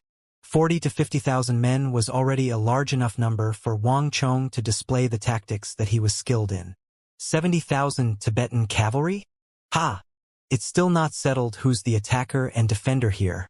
We'll soon see who's the one being chased. As Wang Chong's gaze surveyed the mountains and the astonishing ranks of the Tibetan army, he mentally sneered. The initial level halo of fortress, middle level halo of fortress, and the high-level halo of fortress formed by 10,000 soldiers or more, coupled with the Tibetan plate armor, would definitely have crushed Wang Chong's force of 10,000. After all, it had always been a principle of battles that an army got stronger as its number of soldiers increased. Yet as he stood on the peak of this mountain, Wang Chong did not feel that this Tibetan army held any sort of advantage. Whether it was an initial level, middle level, or high-level halo of fortress, none of them were very useful in front of the Anan Protectorate army. Wherever Wang Chong looked, he could see the halos of various generals shining among the soldiers. These dazzling halos were constantly giving off ripples that shrouded the entire army. The Tibetans had quite a few valiant generals, but the Anan Protectorate army had even more. Through the decades of war in the southwest, the armies of the two sides had grown extremely familiar with the strategies, tactics, and war halos of the opposing side. When an elite imperial army exceeded 10,000 soldiers, it could form a high-level and large-scale war halo. The high-level halo of fortress used by the Tibetans was in this class. And as the mortal foes of the Tibetans, the Anan Protectorate army had their own halo. However, while the Tibetans had chosen the halo of fortress, the Anan Protectorate army had chosen the purely offensive high-level crushing halo. From the initial level offensive halo all the way to the high-level crushing halo, the Anan Protectorate army had embarked on a completely different path of battle from the Tibetans. And unlike the Tibetan halo of fortress, the crushing halo had a higher manpower requirement. But for an army of tens of thousands, this requirement wasn't a problem. The halo of fortress and the crushing halo were two war halos of exactly opposite natures. It was precisely by relying on the powerful crushing halo that the Anan Protectorate army was able to intimidate the Tibetans and stop them from doing as they pleased. Ever since his rebirth, Wang Chong had dreamed about establishing and commanding a massive army like this. And now his dream had come true. A powerful commander had finally united with a powerful army. Wang Chong had finally reached the place he had hoped to reach in his journey south. This is my battle now. Under Chun Shusan's confused gaze, Wang Chong closed his eyes, slowly opened his arms, and embraced the storm, embracing the battle as well. The desire for battle was awakening in his body, and he could feel its summons calling out from within. Rumble! The cavalry and master archers gathered faster than Wang Chong had imagined. It only took a few moments for Chun Shusan to mobilize the troops that Wang Chong had requested. The difference between elite troops and reserve troops was blatantly obvious here. "Young master, what should be done next?" asked Chun Shusan, bowing. Wang Chong said nothing as his eyes inspected these soldiers.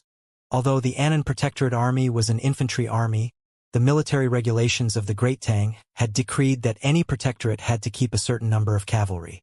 Although a good deal of the cavalry had been lost in the battle on the Arai Plains, there were still 4,000 or 5,000 cavalry gathered on this summit. And to Wang Chong's immense satisfaction, these cavalrymen all had sharp gazes and were bursting with energy. They all seemed extremely formidable, with not even the consecutive battles able to engender the slightest bit of exhaustion in them. Moreover, Wang Chong could see large halos of thorns, almost solid, bristling under their feet, each of them letting out a metallic rumble that sent the surrounding rain scattering. Wang Chong counted and noted that these cavalrymen each had 5 or 6 halos around them, which meant that they were all at around true martial tier 5 or 6. This was already on the same level as the experts that Wang Chong had recruited from the great clans. They truly are elites. This is enough, Wang Chong quietly said to himself. It wasn't possible for regular cavalry to reach high levels of cultivation, but one couldn't judge this war using common sense. Those who could survive to this point were all elites, and those who had lacked the strength would have already died in that first battle. But Wang Chong found himself most satisfied with the thick killing intent rising from the bodies of the cavalry. This gathering of 4,000 to 5,000 cavalry caused even the air around them to slightly distort. This was an elite group of cavalry that had truly been forged in fire and blood, and these cavalry were exactly what Wang Chong needed to fulfill his objective. Furious soldiers are certain to win, and these cavalry are exactly what the strategy texts meant by furious soldiers. Wang Chong mentally sighed. Probably not even these cavalrymen themselves understood what sort of power they were capable of. Furious soldiers could only be made on the battlefield, not deliberately trained, and it had only been the 100,000 deaths in the Annan Protectorate army that had created these furious soldiers. As Wang Chong's mind pondered these thoughts, he quickly turned to the master archers. There are actually more than 2,000. Wang Chong inwardly rejoiced. Another advantage the border protectorates had over the interior reserve armies was that they all had a unit of master archers. These archers were all equipped with bows that had a draw force of several thousand jin, and the best sign of their identity was the dark thumb rings on their right hands. Heed my orders. All troops, wait for my signal. As Wang Chong's mind churned, he looked down the mountain, and with the shift in Wang Chong's gaze, the atmosphere grew slightly tenser. Xianxia was no ordinary general, and no one could look down on the commanders under his wing. The flaw that had emerged after Wang Chong's big brother had fallen unconscious had been immediately seized upon by Xianxia's sharp perception, and a large number of Tibetan cavalry were surging toward the area. Even though Wang Chong had given orders a little while ago, the lines on the northeast were still beginning to falter under the enormous pressure. In truth, the Tibetan army had always held a massive advantage. The Great Tang had always been under pressure. But things are going to change now. Wang Chong's eyes shone with a severe light as his expression quickly chilled, becoming as hard as stone. Inform Generals Zhang Gaonian, Zhang Ji and Feng Long on the north side to be on standby. Once they receive my order, they should immediately break out of formation and advance as quickly as possible to the right wing. Yes, my lord. Inform Generals Zhao Qian, Huang He and Fu Long on the west side to get ready. Once they receive my order, they should assume the single-line snake formation one. Ah! Chen Shusun, who had readily assented to the last few orders, now raised his head and stared at Wang Chong. In their current surroundings, using the single-line snake formation would scatter their manpower and was tantamount to suicide. And besides, even in normal battles, the single-line snake formation was rarely used by regular armies. Follow my orders. Show this token to them. If Zhao Qian, Huang He, or Fu Long dare to refuse, handle them according to military law. Wang Chong flashed King Song's token in his palm and continued, I know what you're thinking. As for why I'm using the single-line snake formation, you'll understand when the time comes. Wang Chong gave no further explanation. After saying those words, he fixed his gaze on the northeast region of the battlefield. This was the area of the battlefield his big brother was in charge of and where Wang Chong had entered. There's only this one chance to reverse the tides. Wang Chong did not act rashly, but he was also slow to give any new orders. Opportunities were fleeting on the battlefield, and to defeat the Tibetans and open up the battlefield, Wang Chong had to wait for the right moment. More and more pressure was placed on the front lines, the formations growing more and more unsteady. It seemed like they might break at any time. The Tibetans were flocking to the area. There was no doubt that this was the breaking point of this battle. Young master! Chen Shusun began to sweat as he stared at Wang Chong's unmoving back.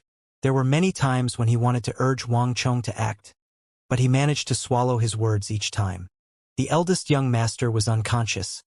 The other generals were engaged in a bitter battle and unable to depart, and the rest were completely clueless about strategy and formations. Of everyone that was left, only Wang Chong had some understanding of these subjects. There was no other choice. I hope that my decision was correct. Chen Shusun thought to himself, his mind fraught with concern. This was no simple game, nor was it a fight between a few people, and it certainly wasn't a bloody battle between martial artists. This was a battle that involved the lives of tens of thousands of soldiers and the entire organizational setup of the Southwest. No negligence could be allowed. But right now the arrow was already knocked. There was no going back. 10, 9, 8, 7. Wang Chong's calm gaze was fixed on the battlefield, his entire body already in a state of complete composure. But this was not a state of complete forgetfulness. On the contrary, everything that was happening was reflected like a mirror in Wang Chong's mind. 4, 3, 2, 1. While Wang Chong was counting, the Tibetan cavalry had gathered an astonishing force in the northeast. Their forces far outnumbering the forces they had stationed elsewhere. Pass down my order. The northeast region should give up any resistance and retreat at full speed. All soldiers should retreat to the summit. Young master! Chen Shusun paled in shock.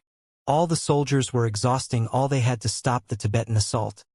But now Wang Chong was ordering them to give up and retreat. Wouldn't this cause a panic and make them lose everything they had worked for? Hurry!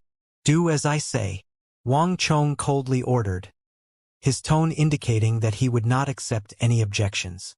The righteous did not grasp for profit and the kind did not command soldiers. What a commander feared the most was doubt and uncertainty. Moreover, Wang Chong simply didn't have the time to explain to Chen Shusun.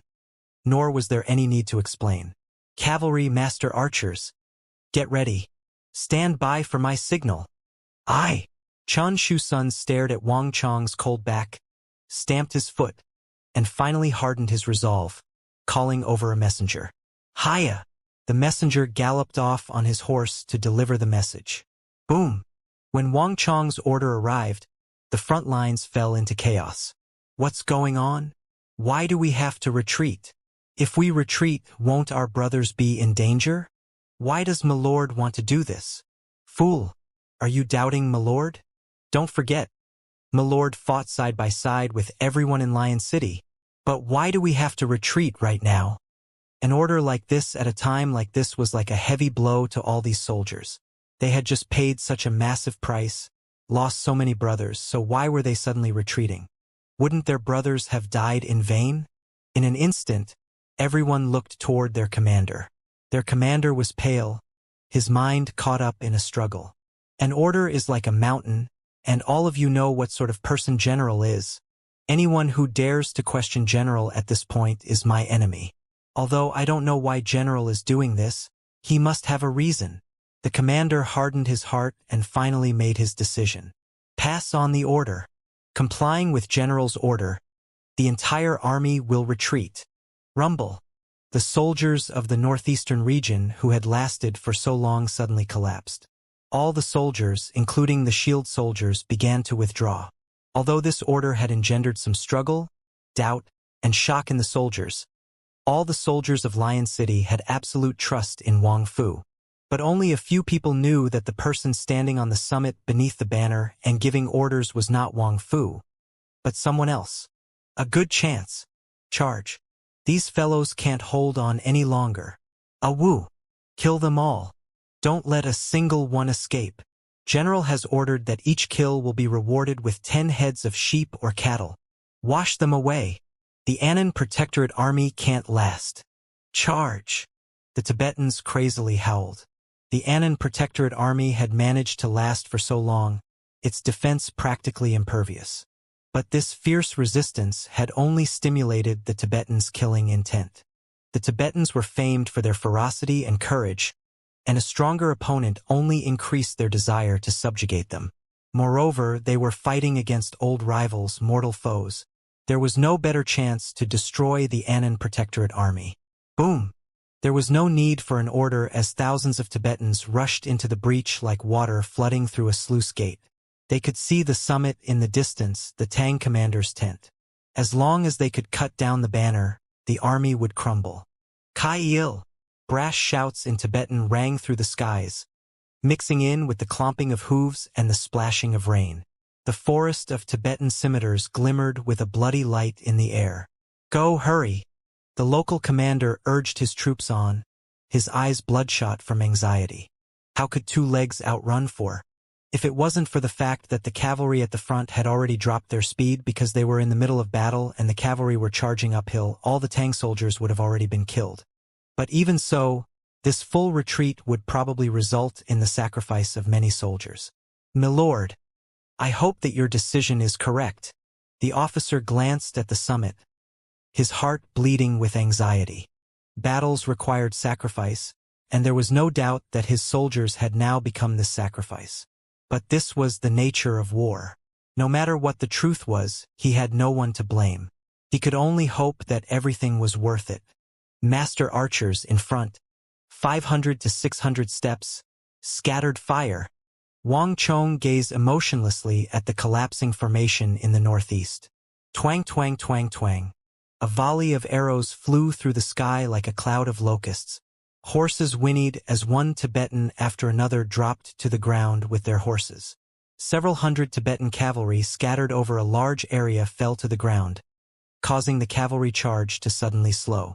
And the moment they slowed, the retreating Tang army felt that a great pressure had been lifted off their shoulders, that a chance for survival had emerged. Everyone hurriedly made their way to the summit. Get ready! Wang Chong's face was a sheet of ice, while his gaze was fixed on the base of the mountain. Everything was reflected in his mind like a flower in a mirror, a moon in the water. No detail could escape his eyes. The surging tide of Tibetans rushed into the breach like a river of carp, getting closer and closer to the summit. At this distance, Wang Chong could even see the veins on their foreheads, but he remained unmoved. The banner over his head was madly flapping in the rain, but Wang Chong's heart was a placid lake. Time flew by, seeming both like seconds and endless hours.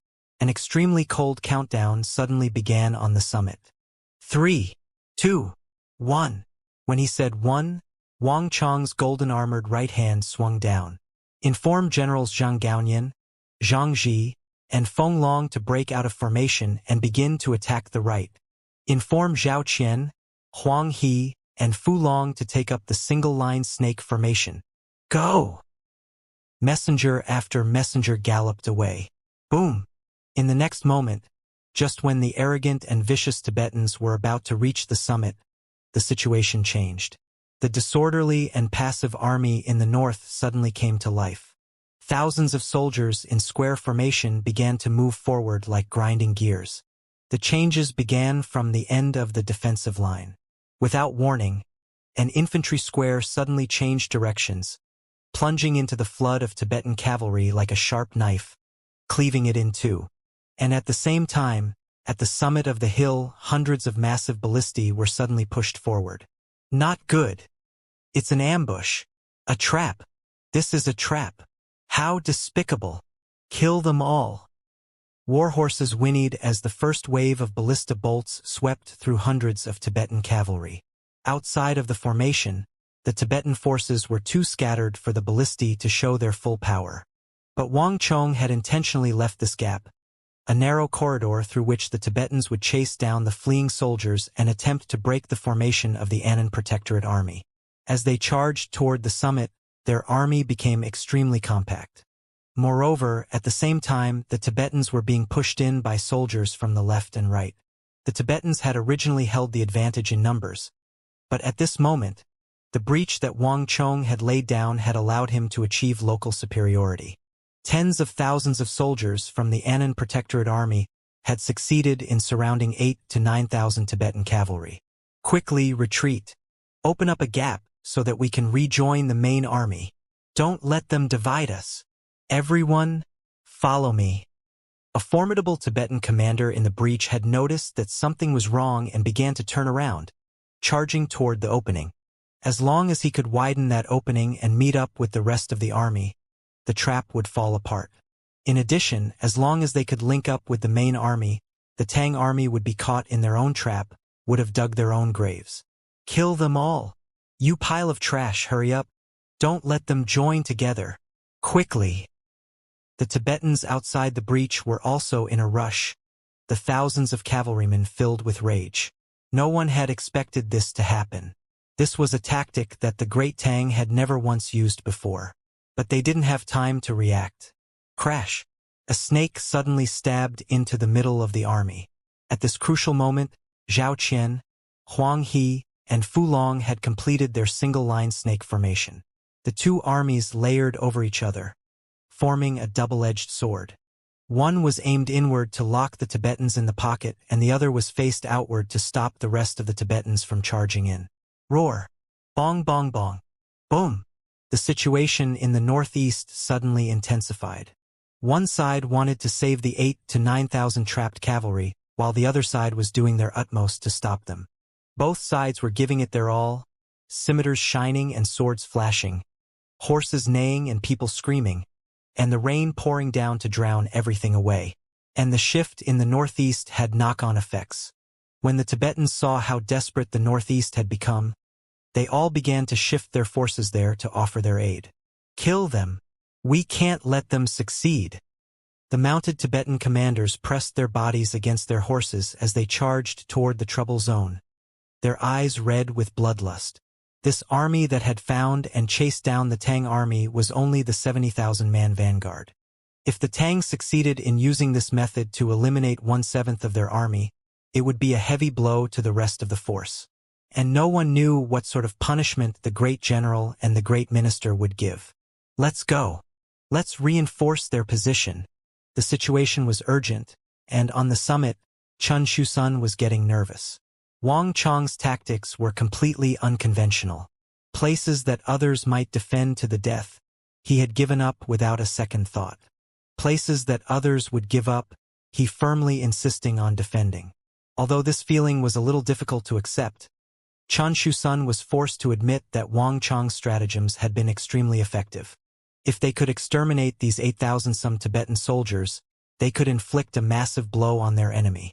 They could at least lower their foes' morale while raising their own. Wait a moment.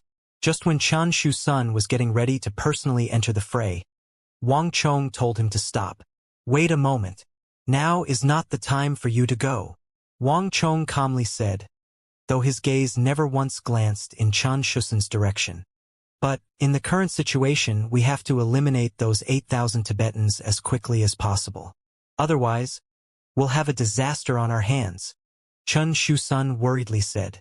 The coma of the eldest young master had made the northeast region the weak point in the army's defense.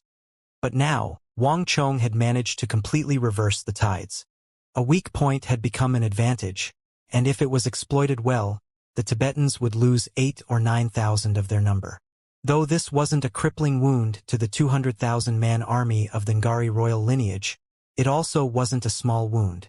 At the very least, not even Huashu Huaitsong or Daluan Ruozhen would be able to ignore such a loss. Don't rush. The true battle hasn't even started, Wang Chong lightly said, even laughing a little.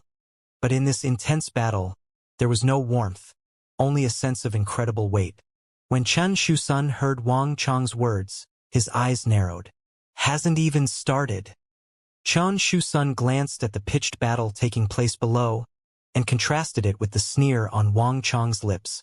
Suddenly, an irresistible idea floated up in his mind, causing his heart to madly beat. Was 8 or 9,000 Tibetan cavalry not a victory in Wang Chong's eyes? Could he really have some other plans? Although he had followed 2 generations of the Wang clan and knew it like the back of his hand, even having hugged Wang Chong when he was a child, Chen Shusun suddenly felt like he was talking with a stranger. He had also heard the many rumors of Wang Chong, that he had been an ignorant idler in the capital but had suddenly risen to prominence in the regional commander's incident, and many other things as well. It was like he was 2 different people. But no matter what the outside world said of Wang Chong, Chen Shusun had always remembered the child Wang Chong. He was neither good nor bad, and perhaps he wasn't as dazzling as the tales claimed, but he certainly wasn't some ignorant good-for-nothing. But this Wang Chong gave Chen Shusun both a familiar and unfamiliar feeling. Whether it was the version recounted in the tales of the capital or the one in his own mind, neither of them matched the Wang Chong standing before him. This easygoing and composed aura was not something a teenager could have. No, that wasn't all. He could also see a foresight and strategic mind that not even veteran officers who had served for decades in the army might have. And that sentence, "The true battle hasn't even started," made Chen Shusun feel like this teenager had suddenly been shrouded in a dense and unfathomable fog. He had spent decades in the army, taken part in many battles, and become acquainted with many renowned generals like Wang Yan and the eldest young master, but he still could not determine what Wang Chong was up to. If Wang Chong's true goal wasn't to encircle those 8 to 9,000 Tibetan cavalry, what was it? Did he have some other goal in mind? What is young master up to? Chen Shusan's gaze swept over the battlefield, but he still couldn't make out Wang Chong's intentions. Wang Chong paid no attention, nor would he have cared what Chen Shusan was thinking even if he had noticed. At this moment, all his focus was on the battlefield. Thunder was rumbling overhead, lightning was spearing through the clouds, and the entire world was shrouded in a torrential downpour. A single person could easily be lost in such a storm, but not tens of thousands of soldiers. It was just like how a black dot the size of a speck of dust might go unnoticed on a white sheet of paper. But thousands of such black dots gathered together into a thick drop of ink was not something that anyone could ignore. It's about time to begin. Tibetan cavalry continued to rush over as Wang Chong watched the battle, all of them crazily attempting to save the surrounded 8,000 or 9,000 soldiers. Even the cavalry from other areas were being drawn over. It was like Wang Chong's area had become a fatal magnet. Wang Chong's lips curled into a cold smile. The superior general broke the enemy's schemes while the inferior general broke the enemy's soldiers. For the Tibetans to reach this level despite their lack of understanding and strategy was quite decent, but the art of war had never been this simple. "Get ready," Wang Chong suddenly declared. These two simple words were like a clap of thunder. Chen Shusun and all the other officers on the summit felt a shiver run through their bodies. After a long time, Wang Chong issued his second order. "Master archers, aim to the east 3,500 meters. Concentrated fire in a 30 zhang radius circle. Boom boom boom." With Wang Chong's voice, the summit resounded with the twang of bows as all the master archers loosed their arrows. Bang bang bang. As the master archer square fired its dense volley toward that distant place, several thousand cavalry happened to be passing through, coming to the aid of their fellow Tibetans. Nay! Horses whinnied as man and horse fell to the ground, their bodies crashing and sliding through the rain. This sudden rain of arrows had caught them completely off guard. The cavalry behind them were moving too fast to dodge, and were caught up in the bodies of their comrades and thrown from their mounts. The rear of the army quickly fell into chaos. But it was still not over. The place Wang Chong had chosen wasn't only targeted at the vanguard of one army. Rather, this area was the node around which the Tibetan army flowed. When one army fell into chaos, it would also hinder the other reinforcing armies. Nay! The highland steeds began to rear up while more and more cavalrymen collided into each other. The ground was so slippery from the rain that even pulling on the reins couldn't make the horses stop. It took only a moment's effort to expand the chaos of several hundred people to several thousand, and the scope continued to widen. The cavalry in the rear had no other choice but to slow down. But without the high-speed charge, cavalry were much less powerful. More importantly, 5,000 to 6,000 men in chaos would become the greatest weakness of the army. How is this possible? On the summit, Chen Shusun felt like there were bells going off in his head, his eyes wide open as waves surged through his mind. He was a veteran of many battles, so he knew that a master archer square was a basic part of the army. Any army of tens of thousands of men would be allotted a unit of master archers. They were mostly used to attack the enemy before the two armies clashed, decreasing the enemy's numbers while minimizing casualties on their own side. But despite all the battles he had experienced, Chen Shusun had never encountered a general who used a master archer square like this. A single volley had thrown a large part of the opposing army into chaos. This was no longer a question of how many people the master archers had killed. This was a tactical move. In one stroke, Wang Chong had impeded tens of thousands of enemy soldiers. On the tactical level, this was enough to influence the entire battlefield. Order the 17th and 18th squares, Generals Zhang Wei and Jiang Tong, to give up on defense and engage in a full-out assault. As expected, for his next step, Wang Chong had ordered the soldiers on the southeast flank to go on the offensive. Rumble! Down the mountain, tens of thousands of Tibetans were trying to retreat, but it was already too late. The great Tang soldiers on the southeast flank plunged into the reinforcing army, throwing the Tibetans into utter disorder. And unlike the Tibetans in the pocket, the Tibetan army in the node could neither attack nor retreat. They were so tangled up against each other that they could do nothing. Cavalry without speed were just infantry, and there was no country in the world that could match the infantry of the Great Tang. Splash! The sounds of blood splashing and objects thudding to the ground echoed through the icy rain. After so many years of battle, the Anan Protectorate Army had developed a set of very effective techniques for dealing with the thick Tibetan plate armor. Massive axes glimmered in a dance of death through the air while pikes stabbed like vipers into the unprotected eyes of the Highland steeds. A single strike was enough to pierce through the eye and into the brain. The renowned Highland steeds didn't even have time to whinny before crashing into the mud. That's enough. It's my turn now. As the winds raged and the rain bucketed down, Wang Chong slowly raised his head to the dark clouds. Then he took a step forward. Boom!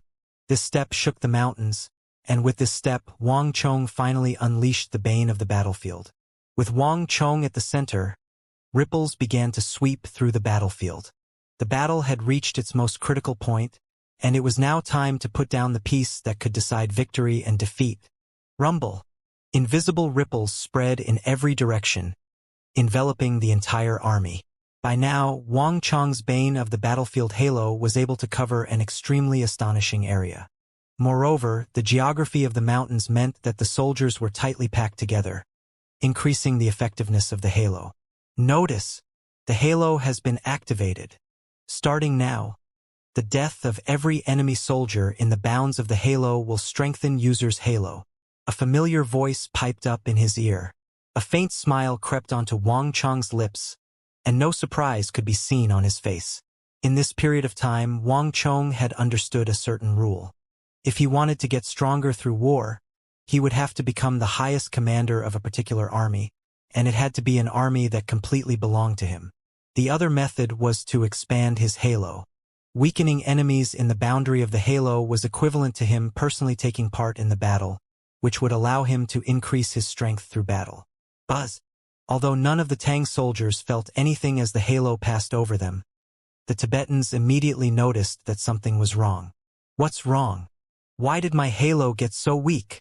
Damn it! Why am I moving so slowly now? What's going on here? I feel so much weaker.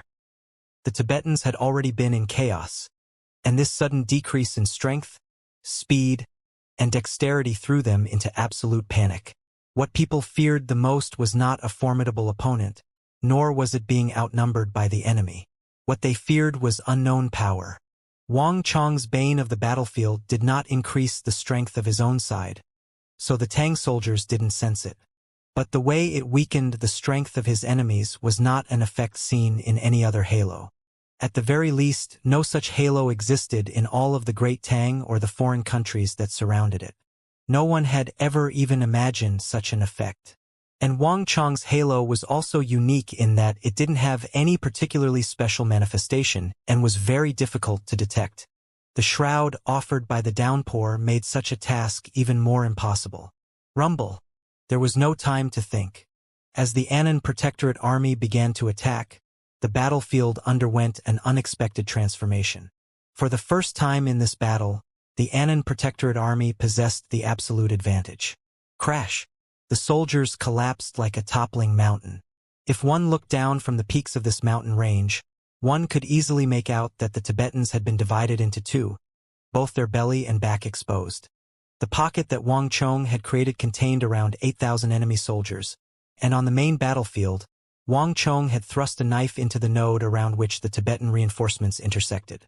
Most fatal of all was that the volley of arrows that Wang Chong had ordered the master archers to fire had simultaneously made the node fall into chaos and stopped a large number of soldiers from advancing.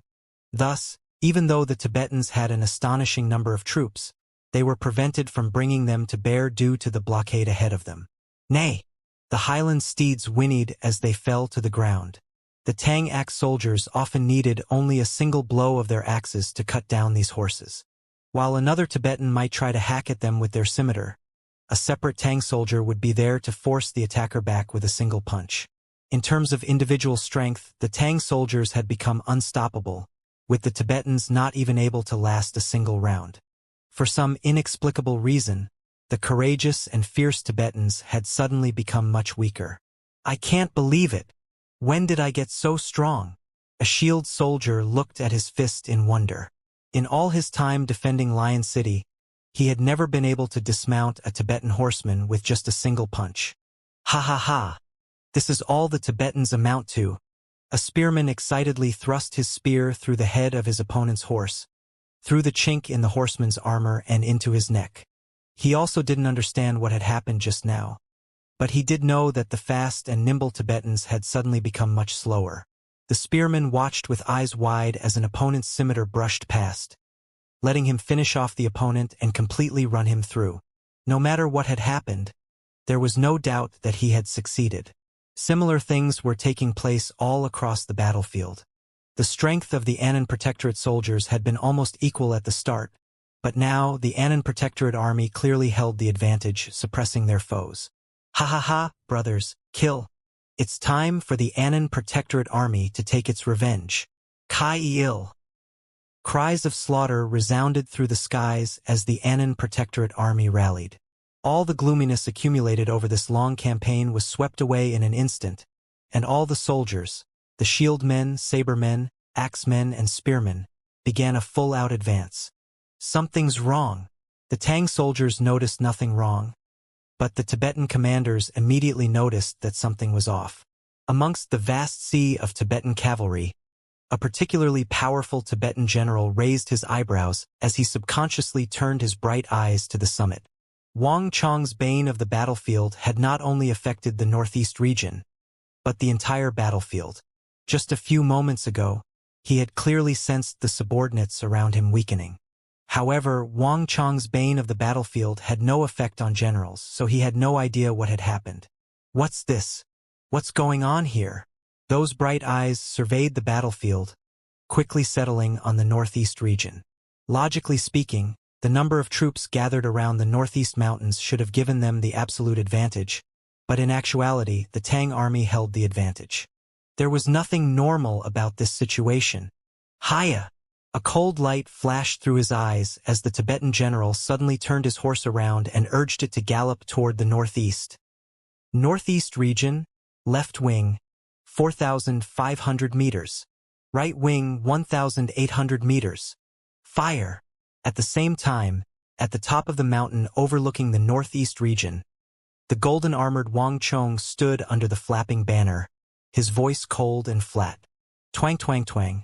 With Wang Chong's orders, 2 volleys of arrows flew through the air like the eyes of the god of death, landing separately on the left wing 4,500 meters away and the right wing 1,800 meters away. Crash! As horses toppled to the ground, the Tibetans, who had just been on the cusp of re-establishing order, instantly fell into chaos once more. Wang Chong stood on the summit and watched it all like an eagle high in the sky. No movement could escape his gaze. The master archers allotted to every large army were a strategic asset in his hands. At this stage, the number of casualties inflicted by the master archers was no longer important. Wang Chong was employing them for his tactical advantage, disrupting any area that looked like it was building up a threat. At its heart, the art of war was ultimately about disrupting, misleading, and weakening one's opponent, as well as doing one's utmost to create a numbers advantage. At present, the Tang army in the entire northeast region was in this state. The Tibetans had clearly held the numbers advantage, but at this moment, they had suddenly become the inferior side. Wang Chong used their internal chaos to construct invisible walls in the army that prevented them from helping each other. Tibetans screamed as they fell to the sabers and axes of the Tang army. Meanwhile, countless messages were echoing in Wang Chong's mind. Congratulations to user for killing 182 Tibetan cavalry. Congratulations to user for killing 342 Tibetan cavalry. Congratulations to user for killing 687 Tibetan cavalry. Congratulations to user for killing 1344 Tibetan cavalry. Congratulations to user for killing 1788 Tibetan cavalry. Congratulations to user for killing 2,576 Tibetan cavalry. Congratulations to user for killing 3,936 Tibetan cavalry. Congratulations to user for killing 5,722 Tibetan cavalry. Congratulations to user for killing 7,549 Tibetan cavalry. A stream of voices in his mind continuously reported the Tibetan casualties to him. This number was not rising at a steady rate, but climbing by leaps and bounds. In a few short moments, the Tibetan casualties were increasing at a terrifying speed.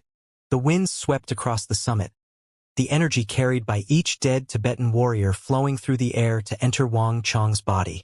Wang Chong had previously reached true martial tier 9, and now he was showing signs of reaching the peak of tier 9. And if he went even further, all his halos would fuse into one massive halo of thorns, and he would have ascended to tier 1 of the profound martial realm. This is impossible, impossible. Chen Shu-sun and the other officers were all dumbstruck by this sight, their minds in turmoil. Although they didn't have the instant knowledge of the Tibetan casualties that Wang Chong did, they could tell from their vantage point what was happening on the battlefield. The Tibetans were falling apart. Although the Tibetans had outnumbered the Tang, they were now no longer any match for the Annan Protectorate army. In that pocket where Wang Chong had trapped the Tibetans, large numbers of Tibetans were being hewed down like stalks of wheat. On the other battlefield, the Annan Protectorate army was like a sharp sword thrust into the heart of the enemy, their foe utterly incapable of putting up any resistance. If the Tibetans were a sea, then the Tang army was a rock in this sea. Although it seemed the weaker party on the surface, in truth, it possessed the complete advantage. Wonderful, wonderful! Chen Shu-sun clenched his fists, his face red from excitement. Even the other guards and officers around the banner now viewed Wang Chong differently. When Wang Chong had first taken command of the army, everyone had doubted him, including Chen Shu-sun. But now, as they looked at the battlefield below, not a single shred of doubt remained. I really didn't think that youngest master would have reached such high levels in the art of war.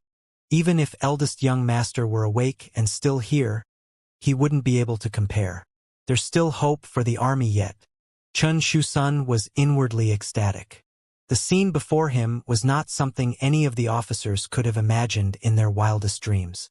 A unit of archers and a simple order to retreat had completely transformed the landscape of the battlefield. It was like the work of a god. Cavalry, get ready. Wang Chong had not even noticed what was going on behind him. His mind was in a state of complete calm and rationality. This battle had now reached the critical moment. At present, the Annan Protectorate army had the advantage and initiative, and Wang Chong was using the master archers to control the situation. But the Tibetans had not given up.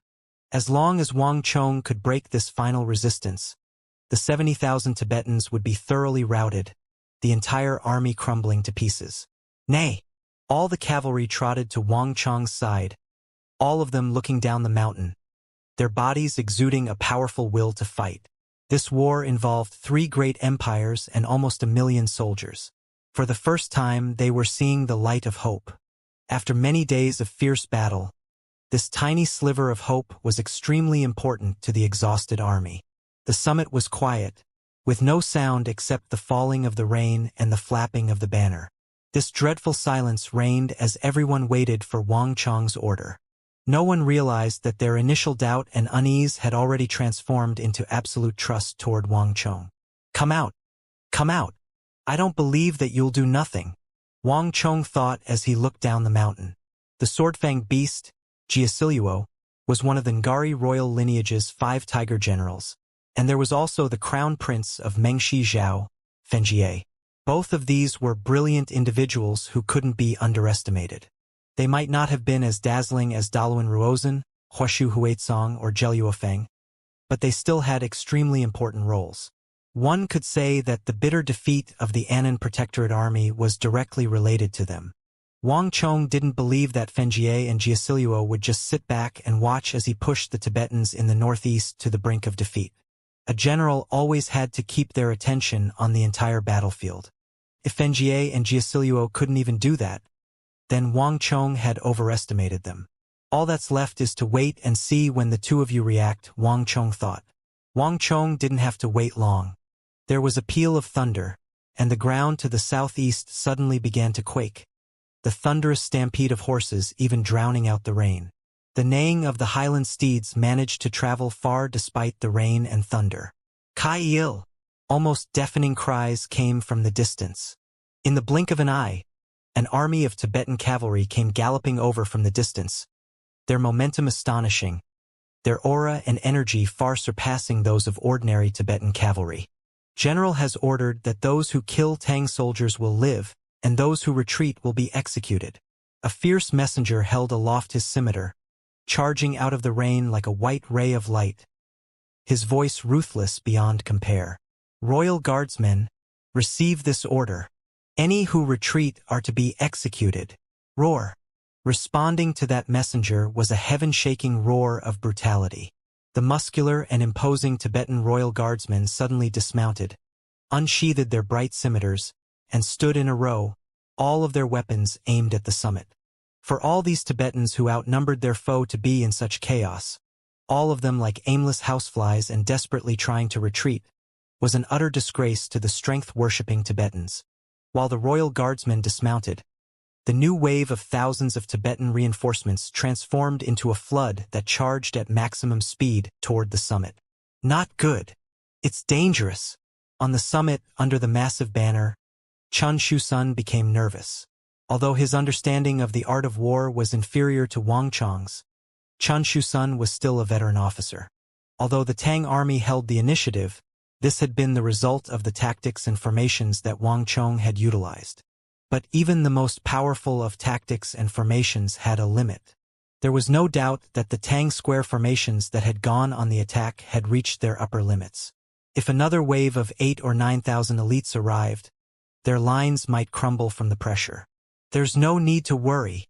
Wang Chong waved his hand, unconcerned. Let them charge. But, my lord, we won't be able to endure, several of the Tang officers worriedly said. Wang Chong wasn't familiar with any of them, but he knew that they were his big brother's bodyguards. There's no need to worry. It will be fine as long as the lines don't immediately collapse, Wang Chong calmly said. Wang Chong made no attempts to intercept this wave. As expected, the scene that the officers on the summit had worried the most about occurred. Rumble. Like a flash flood, the grandiose wave of Tibetan reinforcements smashed into the Tang formation, causing a massive upheaval, screams ringing through the air. Outside of the pocket that Wang Chong had formed, the two units of the Tang army that had gone on the offensive showed signs of breaking. 10, 9, 8. Wang Chong calmly looked down the mountain as he mentally counted down. From the high ground, Wang Chong could clearly tell that as the battle progressed, the Tibetan reinforcements had completely shifted their focus to the two offensive Tang formations. They were so focused on pressing forward that they no longer paid much attention to the troops on the summit. Moreover, as the battle grew more intense, this sort of trend only continued. 4, 3, 2, 1. When his count reached 1, there was suddenly a ripple in the Tibetan reinforcements. This ripple was inconspicuous, akin to an eddy of foam in a stream, but for Wang Chong, this was enough.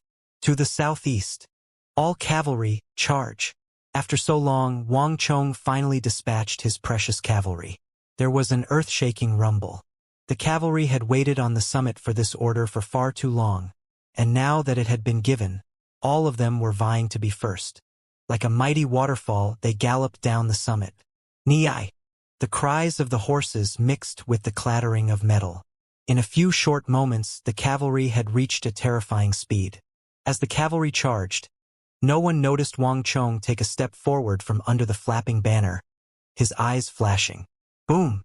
The loud neigh of a horse emerged from the depths of space-time, while the indistinct figure of a massive divine warhorse appeared behind Wang Chong. At the same time, a blazing halo expanded from under Wang Chong's feet and extended toward all the cavalry. The cavalry of the Annan Protectorate had already reached a terrifying speed by charging down the mountain, and now with the sudden buff from the halo of Dusk Stallion, they instantly became even faster. Rumble! For 1,000 cavalry flooded down the mountain in a torrent that swept away everything before it. Not good. There were Tang soldiers on the summit. Take formation. Take formation. It's cavalry. Be careful of their charge. The quaking from the summit alarmed the reinforcements, and all of them looked up in shock at the soldiers furiously charging toward them. The boundless rain made it very difficult to see what was going on at the summit from the bottom of the mountain. No one had expected that the Anan Protectorate army was still keeping soldiers in reserve at this stage in the battle. And it was cavalry whose power was only amplified in this kind of geography. 4,000 cavalry against the 8,000 or 9,000 Tibetan reinforcements. This strength was already enough to alter the course of this battle. Take formation! Take formation! A Tibetan officer was frenziedly kicking and beating the surrounding soldiers so that he could get them back into formation, but it was all too late. These soldiers had focused all their attention on breaking through the Tang soldiers in front of them, hoping to shatter them as quickly as possible. This meant that they had already lost the ability to swiftly assume formation. Boom! Before anyone could react, the 4,000 cavalry flowed through the gaps in the army like water through a sluice gate and thrust into the Tibetan reinforcements. No one could resist such a terrifying collision. The Tang soldiers who had survived up to this point were the elite of the elite, and coupled with the strength of the cavalry charge, each great Tang cavalryman was striking with the power of a true martial Tier 7 expert. This power was not something a normal Tibetan cavalryman could easily stop. Cavalry were an important force on the battlefield because of the strength that came from combining man and horse. In Wang Chang's hands, the strength of this charge was further pushed to preposterous levels. Aya! A scream tore through the air as a Tibetan and his horse were both sent flying several dozen zhang by the impact. His comrades fared no better. Bang bang bang! In a flash, hundreds of Tibetan cavalry were thrown into the air. The sounds of muscles tearing, bones breaking, plaintive whinnies, clattering metal, halos resonating, and mighty impacts, all of it mixed into a single, clamorous din Kai-il. A resounding shout echoed into the clouds as all the great Tang cavalry revealed a vicious killing intent. In this fierce melee, the newly arrived Tibetan reinforcements fell into complete chaos. Aya! Stop them! Stop them! We can't hold, we can't. They have too many people. Oh no, my lord's been killed. The counterattack that the Tibetans had barely managed to mount instantly dissolved. Even the Tang lines, which had been on the verge of breaking, had now completely recovered. At this point, the Tibetans were mired in an unprecedented situation. The forces trapped in the pocket were cut off from reinforcements, and their lines had collapsed in 3 places. These soldiers had originally been pursuing the fleeing Tang soldiers, but before they had even come close to accomplishing their mission, they had lost almost 10,000 of their number and had ended up in a dire situation. Damn it, what's going on here? This person definitely isn't Wang Fu. Midway up the mountain, a Tibetan officer gazed at the fluttering banner on the summit, his eyes red with fury as he bellowed.